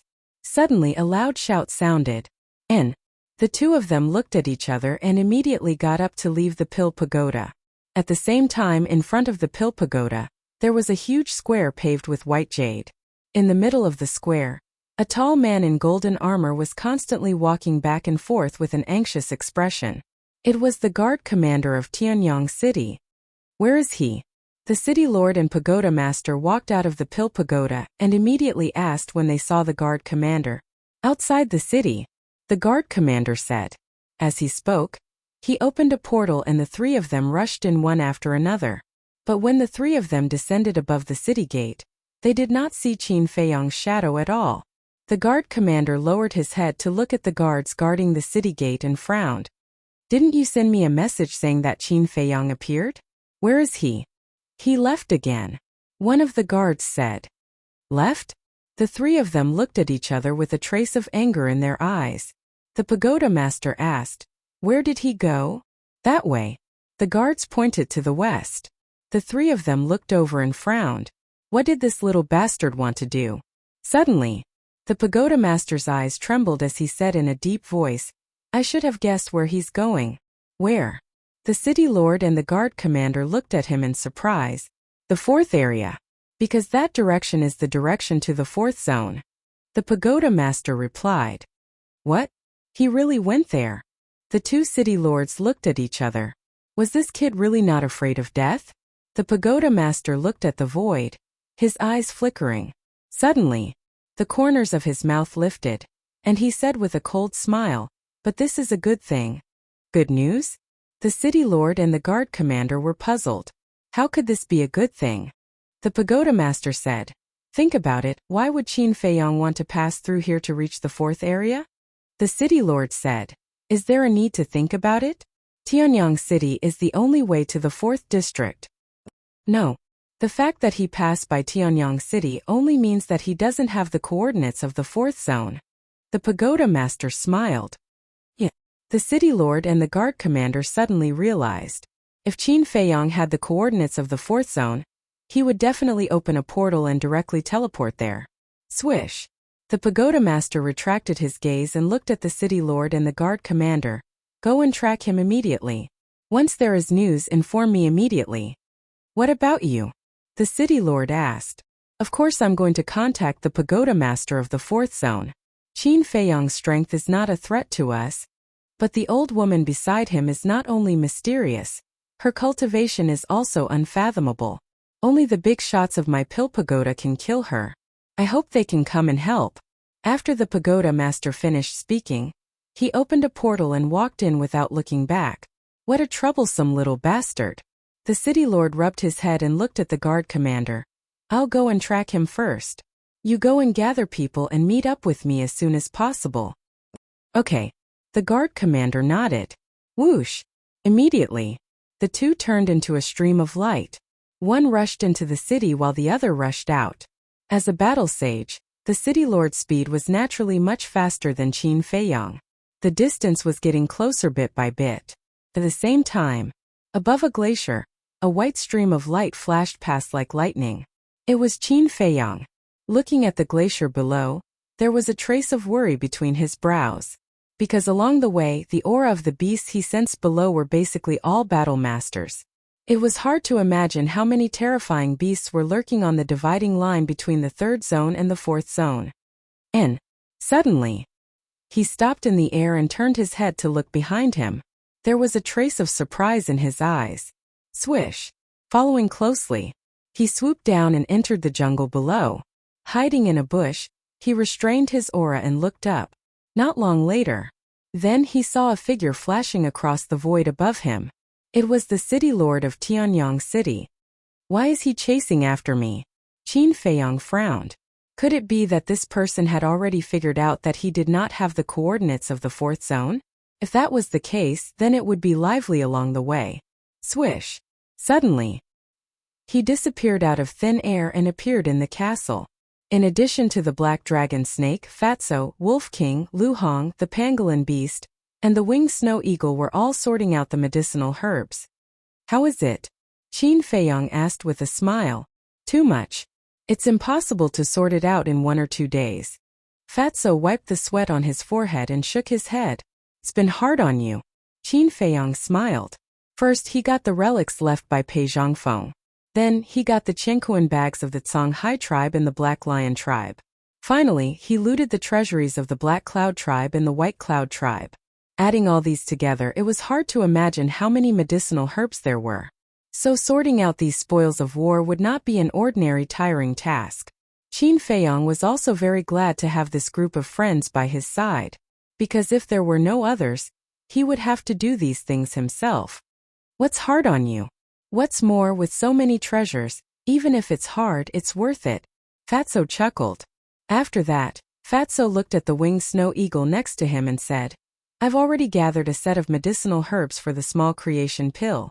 Why don't you refine it first and help it open the 6th level of potential? I have to refine it first.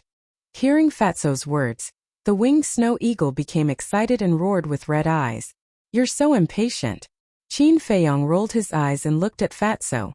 He nodded and said, "Okay, give me the medicinal herbs." "I'll try." Fatso quickly sorted out the 33 medicinal herbs for the small creation pill and handed them to Qin Feiyong. After receiving the medicinal herbs, Qin Feiyong turned around and walked to the Jiao Dragon Cauldron. The double-winged snow eagle also flapped its wings and followed behind him, its eyes shining brightly. Qin Feiyong turned his head and glanced at it, frowning. "This is my first time refining the small creation pill. You better stay away from me." Okay. The winged snow eagle nodded and retreated to the side, looking nervously and expectantly at Qin Feiyong. Qin Feiyong did not immediately open the cauldron. He opened the pill scripture and looked up the refining method of the small creation pill in detail. Actually, the refinement methods of various medicinal pills were all more or less the same. The only thing to pay attention to was the details. After a while, Qin Feiyong closed the pill scripture, closed his eyes and took a deep breath. When he opened his eyes again, they were calm. Then, with a thought, the netherworld demonic flame fell and floated below the Jiao Dragon Cauldron. Wisps of flames rose. The temperature in the ancient castle gradually rose. The first medicinal herb for the small creation pill, the 10,000-year-old Nine Suns flower, required 1/10 of the 10,000-year-old fire. It could be said that it was extremely difficult to control.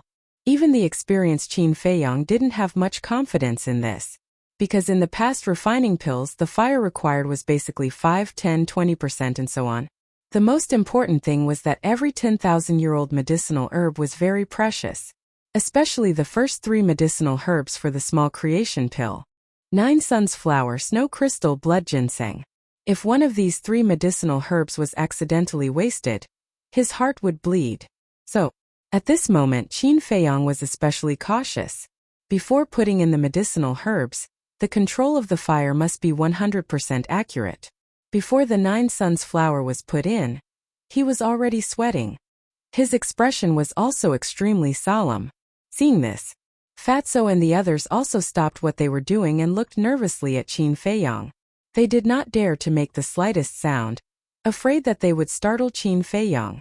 After a while, a wisp of mind power swept from Qin Feiyong's head, rolled up the Nine Suns flower and slowly put it in the Jiao Dragon Cauldron.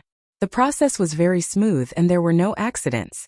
But just as the spiritual liquid was about to be refined, the entire Nine Suns flower turned into ashes in an instant. It failed. Fatso and the others looked at each other. If it were someone else, they wouldn't be surprised if such an accident happened. But it was a little unbelievable that it happened to Qin Feiyong, because they clearly remembered that ever since Qin Feiyong stepped into the path of alchemy, except for the beginning stage of learning, there was basically no situation where the medicinal herbs were wasted. But this time it was just the beginning and the medicinal herbs were wasted.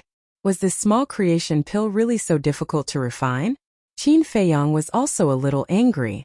After the Nine Suns flower was put in the elixir cauldron, there was no problem with the fire.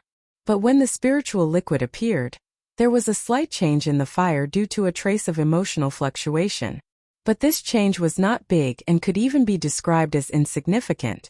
But because of this small change, the medicinal herbs were wasted. Fatso walked to Qin Feiyong's side and looked at the black ashes in the Jiao Dragon Cauldron. He asked suspiciously, "Boss, what's the situation? This small creation pill's control of the fire is too harsh. Throughout the entire process, one's heart must remain calm and unwavering." Qin Feiyong shook his head and sighed. Fatso asked in surprise, "Can't there be any emotional fluctuations?" "Yes." Qin Feiyong nodded. "Damn, this is really difficult." Everyone was dumbfounded when they heard this. Qin Feiyong frowned and looked at Fatso. "Nothing is difficult in this world. I'm afraid there are no more Nine Suns flowers. I'll try again." "Yes." Fat Lord found 5 in Pei Zhongfeng's universe alone. "But what if it's wasted again?" Fatso said. Lu Hong nodded and said, "That's right, these 10,000-year-old medicinal herbs, every time you use one, there will be one less." Then, she added, "Why don't you settle down first and refine it when you have the confidence?" Yes, I can't waste any more." Even the anxious two-winged snow eagle began to persuade Qin Feiyong. "All right." Qin Feiyong looked at the few of them and shook his head helplessly.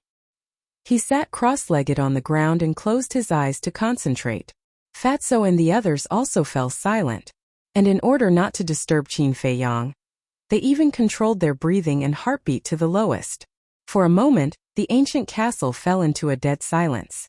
At the same time, the city lord of Tianyang City stopped above an ice mountain and looked around, his brows furrowed.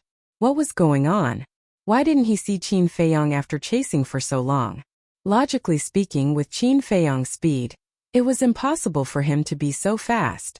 Could it be that he didn't go to the fourth area? After pondering for a while, the city lord turned into a stream of light and continued to rush deeper. At the same time,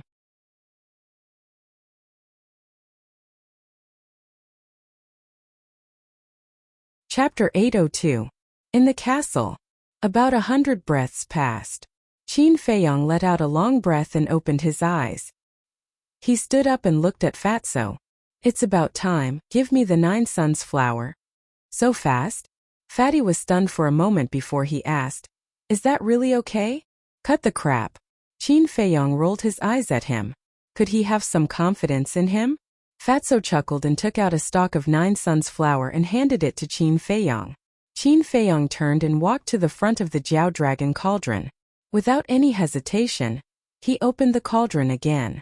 This time, he threw everything to the back of his mind. There was only one thought in his mind, and that was to refine this little creation pill. A moment later, Qin Feiyang's mental strength surged and swept up the stalk of 9 suns flower, slowly placing it into the Jiao Dragon cauldron. Fatso and the others were also worried, afraid that they would fail again. However, as the person involved, Qin Feiyang was not nervous at all. He felt as though he was doing something extremely simple. His heart was as still as water without any ripples. The netherworld fiend flames rose. The temperature in the Jiao Dragon cauldron was controlled at 1/10 of the original temperature. It was extremely accurate. Gradually, specks of crystal light seeped out from the petals of the 9 suns flower. This was a sign that the spirit liquid was about to appear. Fatso and the others were also getting more nervous. That was because the 9 suns flower was scrapped at this moment. Time passed slowly. At this moment, for Fatso and the others, every breath was like a year. About 10 breaths passed. The 9 suns flower had already turned into ashes. A drop of crystal clear spirit liquid floated in the cauldron, emitting a strong medicinal fragrance. It's a success. Fatso and the others were excited but did not dare to make a sound. That was because the little creation pill had a total of 33 herbs. As long as there was a single mistake, all their previous efforts would be wasted. Therefore, there could not be any accidents. At the same time, looking at the spiritual liquid of the 9 suns flower, Qin Feiyang did not show any emotion. He maintained a state of no joy, no sorrow, no desire, and no desire. He used his mental strength to protect the spiritual liquid, while sweeping up the snow crystal and placing it into the Jiao Dragon cauldron. The fire required for the snow crystal was 30% of the 10%, slightly higher than the 9 sun flower. But at the same time it was extremely difficult to control. However, at this moment, Qin Feiyang seemed to have fallen into a state of selflessness. Regardless of whether it was the control of the fire or the movements, there wasn't the slightest bit of sloppiness. Another 10 breaths passed. The spiritual liquid of the snow crystal was also successfully extracted. Looking at this scene, Fatty and the others were more or less at ease. Because he could see that the current Qin Feiyang had no distracting thoughts and would not fail again. The black dragon snake continued cultivating. Lu Hong, Fatso, and Wolf King also squatted on the ground and continued to organize the herbs. Only the double-winged snow eagle remained hovering behind Qin Feiyang. Looking at the drops of spiritual liquid continuously appearing, it became more and more excited. About 400 breaths passed. 33 drops of spiritual liquid floated in the Jiao Dragon cauldron, shining brightly. The whole castle was filled with an intoxicating medicinal fragrance.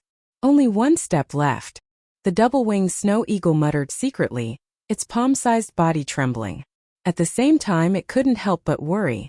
If this last step failed, all the previous efforts would be wasted.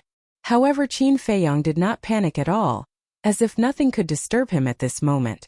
The whole process was very smooth. Finally, He took out a drop of solidifying liquid and merged it with the spiritual liquid. In less than 5 breaths, a bright red medicinal pill condensed into form. The 5 pill patterns were like 5 dazzling halos, emitting thousands of rays of light. It's a success. Looking at the little creation pill, the double-winged snow eagle finally couldn't help but roar in excitement. Fatso and the others also raised their heads to look at Qin Feiyang, with a trace of a smile in their eyes. As long as he could refine the first little creation pill, then for Qin Feiyang the future would be very simple. Unless there was a special situation, he would never waste any more medicinal herbs. Whoosh! Qin Feiyang waved his hand, and the little creation pill flew out of the furnace. But before he could reach out to grab it, the double-winged snow eagle took it away first. That pair of small eyes emitted a green light. Qin Feiyang rolled his eyes at it, took a deep breath, and with a thought, the nether devil flame slowly quieted down. Next, he turned to look at the double-winged snow eagle and said, "Don't get too excited. Although the little creation pill has been refined, it may not be successful." "What do you mean?" The double-winged snow eagle was stunned and looked at him suspiciously. "The little creation pill is the same as the 9-turn dragon blood pill. The success rate is determined by the pill pattern. One pill pattern only has a 10% chance of success and so on. Therefore, this little creation pill with 5 pill patterns only has a 50% chance of success." Qin Feiyang explained. "What?" The double-winged snow eagle was dumbfounded. His mood could not help but become uneasy. A 50% success rate meant that there was a 50% failure rate. Success and failure were equally divided. This was simply gambling on luck. This time, Fatso also opened his mouth. "In addition, let me remind you one more thing. You still need the pressure of a war saint." The double-winged snow eagle's mood suddenly turned bad. Last time, it was because of the mysterious lady's help. But now the mysterious lady had disappeared without a trace. Who would be kind enough to help it? Qin Feiyang pondered for a moment, then smiled and said, "Don't worry about this problem, I have a way. You guys continue to organize the medicinal herbs. I'll go out with Eagle to see the situation." Finished. With a wave of his hand, he appeared in the forest with the double-winged snow eagle. The double-winged snow eagle looked around, then looked at Qin Feiyang and asked, "Do you really have a way?" Qin Feiyang rolled his eyes at it and said, "When you encounter something difficult, don't always think about asking others for help. Use your own brain and think about it." "Tsk, I knew you weren't reliable." The double-winged snow eagle looked down on him. "I'm not reliable?" Qin Feiyang's face darkened. He really couldn't understand. How could this bastard have the nerve to scold him? Whiz! Suddenly, the sound of something tearing through the air could be heard. Qin Feiyang raised his head to look at the sky. A moment later, streams of light flashed across the sky, all of them surging with auras. The leader was the guard commander of the Tianyang city. "It seems that they really guessed that I don't have the coordinates of the 4th area." Qin Feiyang frowned. The city lord had come, the guard commander had also come, and he had even brought a large group of 9 Star War sect guards with him. This was not a small matter. But suddenly, his eyes lit up as he looked at the double-winged snow eagle and laughed. "The method is with the guard commander, don't miss it." The double-winged snow eagle was startled, and looked suspiciously at the guard commander. This person was indeed a war saint, but it was obvious that he was here to kill them. How could he help it? Qin Feiyang lightly tapped his temples and said, "I said before, you have to use your head to think.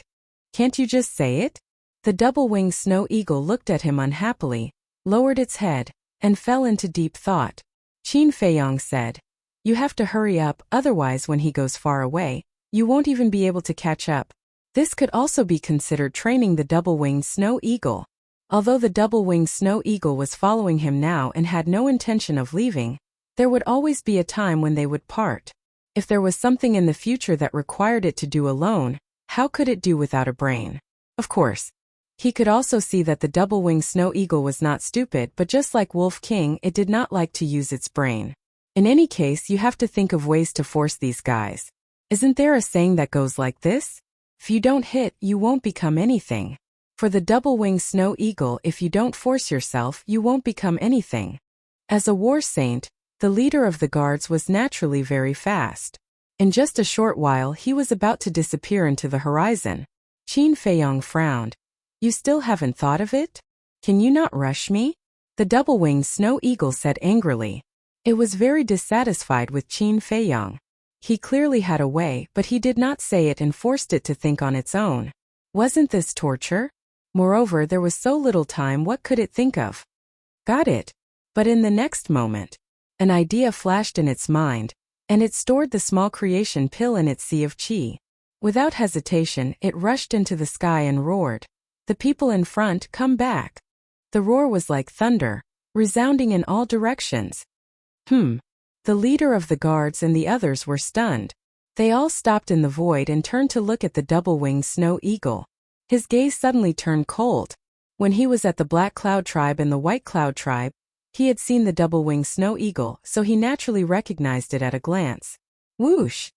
Immediately, a group of people flew over with murderous intent and surrounded the double-winged snow eagle.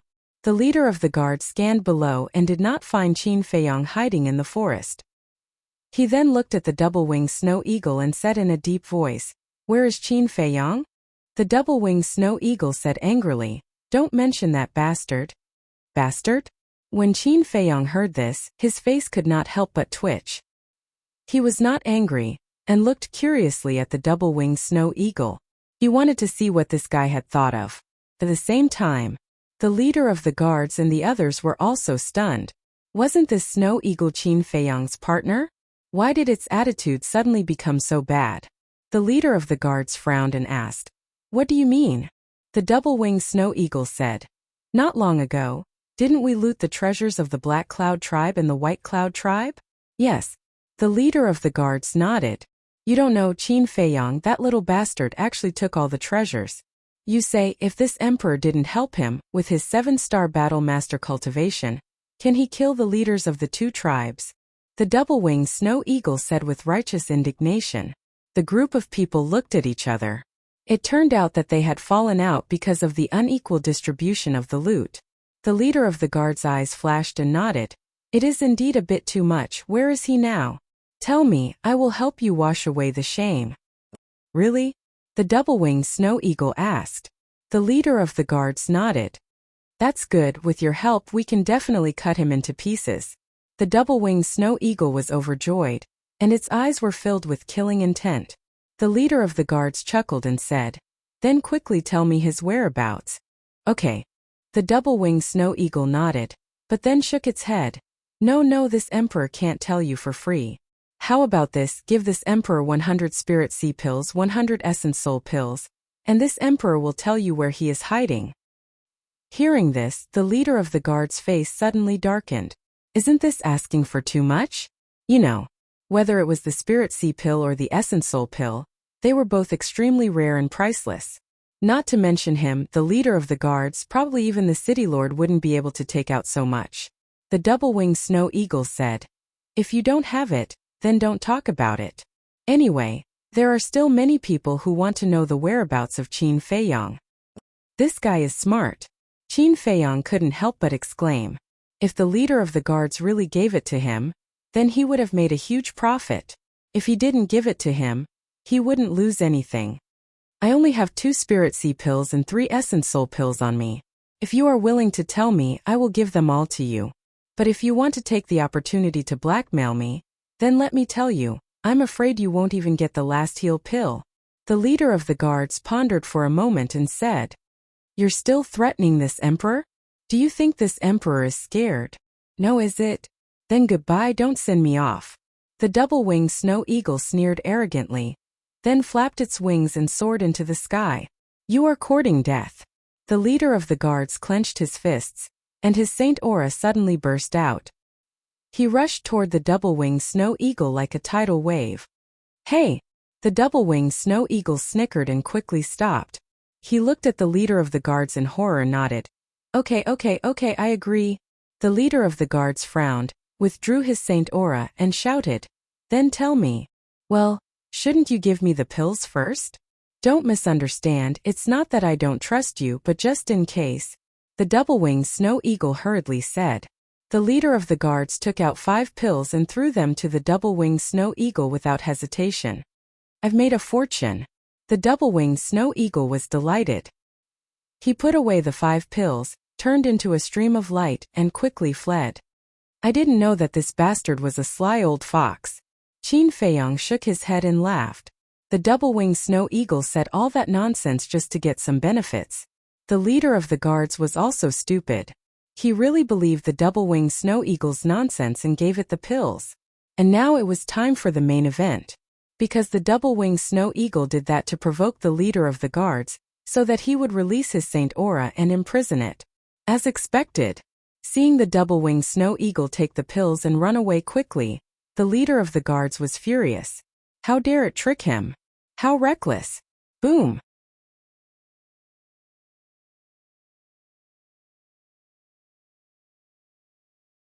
Chapter 803.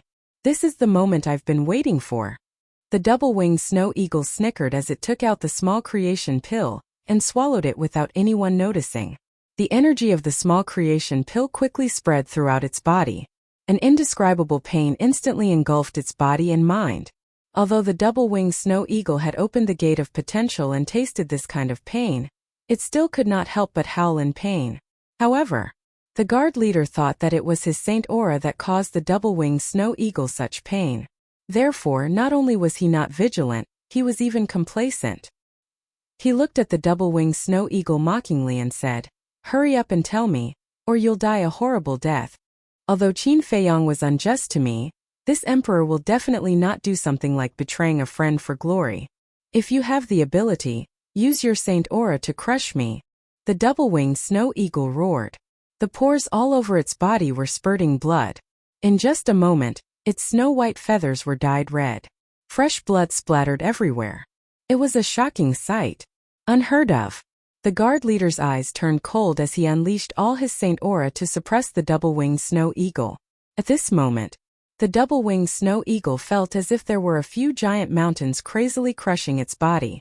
That intense pain made it wish it was dead. "Hurry up!" It roared in its heart. From the strength of the Saint Aura, it was not difficult to tell that the guard leader was a 1-star battle saint. After opening the 5th level of the Gate of Potential, the pressure of a 1-star battle saint could not completely restrain it. However, if it did not resist and allowed this to continue, it would really be crushed alive. Therefore, it had to open the 6th level of the Gate of Potential as soon as possible. However, the 6th level of the Gate of Potential was like a tightly shut stone door that could not be opened for a long time. Moreover, as it continued to be consumed, the energy of the small creation pill slowly decreased. Will it fail? My luck won't be bad, right? The double-winged snow eagle was unwilling to give up. Although the small creation pill opened the Gate of Potential, it would not lose its life due to failure. At most, its vitality would be greatly damaged and it would be fine after a period of rest. However, it had been waiting for this moment for a long time. If it failed, it would be a huge blow to its soul. It was even possible that he would never recover from this setback. Seeing this, Qin Feiyang couldn't help but feel anxious. Actually, failure was normal. After all, the success and failure of the small creation pill with 5 veins were equally divided. What mattered was luck. However, he had the same mentality as the 2-winged snow eagle. He had waited so long for this moment. If he failed, he would be somewhat unwilling. Most importantly, if the double-winged snow eagle successfully opened the 6th level, it would become a battle saint. When it was time, their small team finally had a battle saint overseeing it. The difference between having a battle saint and not having one was like heaven and earth. Furthermore, he, Fatso, and the others would sooner or later enter the 9-star war sect and open the 6th level of the Gate of Potential. If the dual-winged snow eagle managed to become a battle saint, they would no longer need to seek help from others, because the 2-winged snow eagle could use its holy aura to help them. On the other hand, if the 2-winged snow eagle did not succeed, they would end up in the same situation as the 2-winged snow eagle. Unless the dual-winged snow eagle thought it through and stepped into the battle saint realm without opening the 6th level. But that was basically impossible, because from its past performance, it was not difficult to see the determination of the 2-winged snow eagle. Without opening the 6th level, it would never step into the battle saint realm. But what could he do to help it? Suddenly, Qin Feiyang seemed to have thought of something and quickly said to himself, "Quickly think, do you have anything you want to protect? Or did you have any painful and desperate memories in the past?" Every living being in the world had something to protect. Someone was protecting their family. Someone was protecting their dignity. There were also people protecting their love. For example, Qin Feiyang, he was protecting his friends and mother. Similarly, every living being had moments of pain and despair, and these things could stimulate a person's perseverance and potential, making them more motivated. Perhaps this way, the two-winged snow eagle had a chance of succeeding. Things to protect, painful and desperate memories. When the two-winged snow eagle heard this, it carefully thought about it for a moment. What Qin Feiyang said, it really did not have. The law of survival of the berserk beasts was that the strong preyed on the weak. It could be said that it was countless times crueler than humans. Therefore, to the two-winged snow eagle, the pain and despair that it had experienced was extremely normal and not a big deal. As for the things that it needed to protect, it did not even think about them. As a berserk beast, when it was weak, it only needed to do one thing. And that was to look for prey and fill its stomach. As it grew day by day, its strength would slowly become stronger. The only thing it needed to do was to protect its life. If it did not follow Qin Feiyang, it still had something to protect, and that was the position of an overlord. But now it had left the glacier. What overlord, what beast emperor, it had nothing to do with it. It really could not think of anything that was worth it to protect now. The holy aura crazily suppressed it, and its body was bleeding like a waterfall, dyeing the void red. Right now it was in a state of serious injury and dying. Even if it could break the shackles of the holy aura, it could not do so now. "Seems like I can't drag this on any longer," Qin Feiyang muttered. If this continued, the two-winged snow eagle would definitely be in danger. Whoosh! He turned into a stream of light and rushed toward the two-winged snow eagle without hesitation. Qin Feiyang. Seeing this, everyone's spirit was lifted.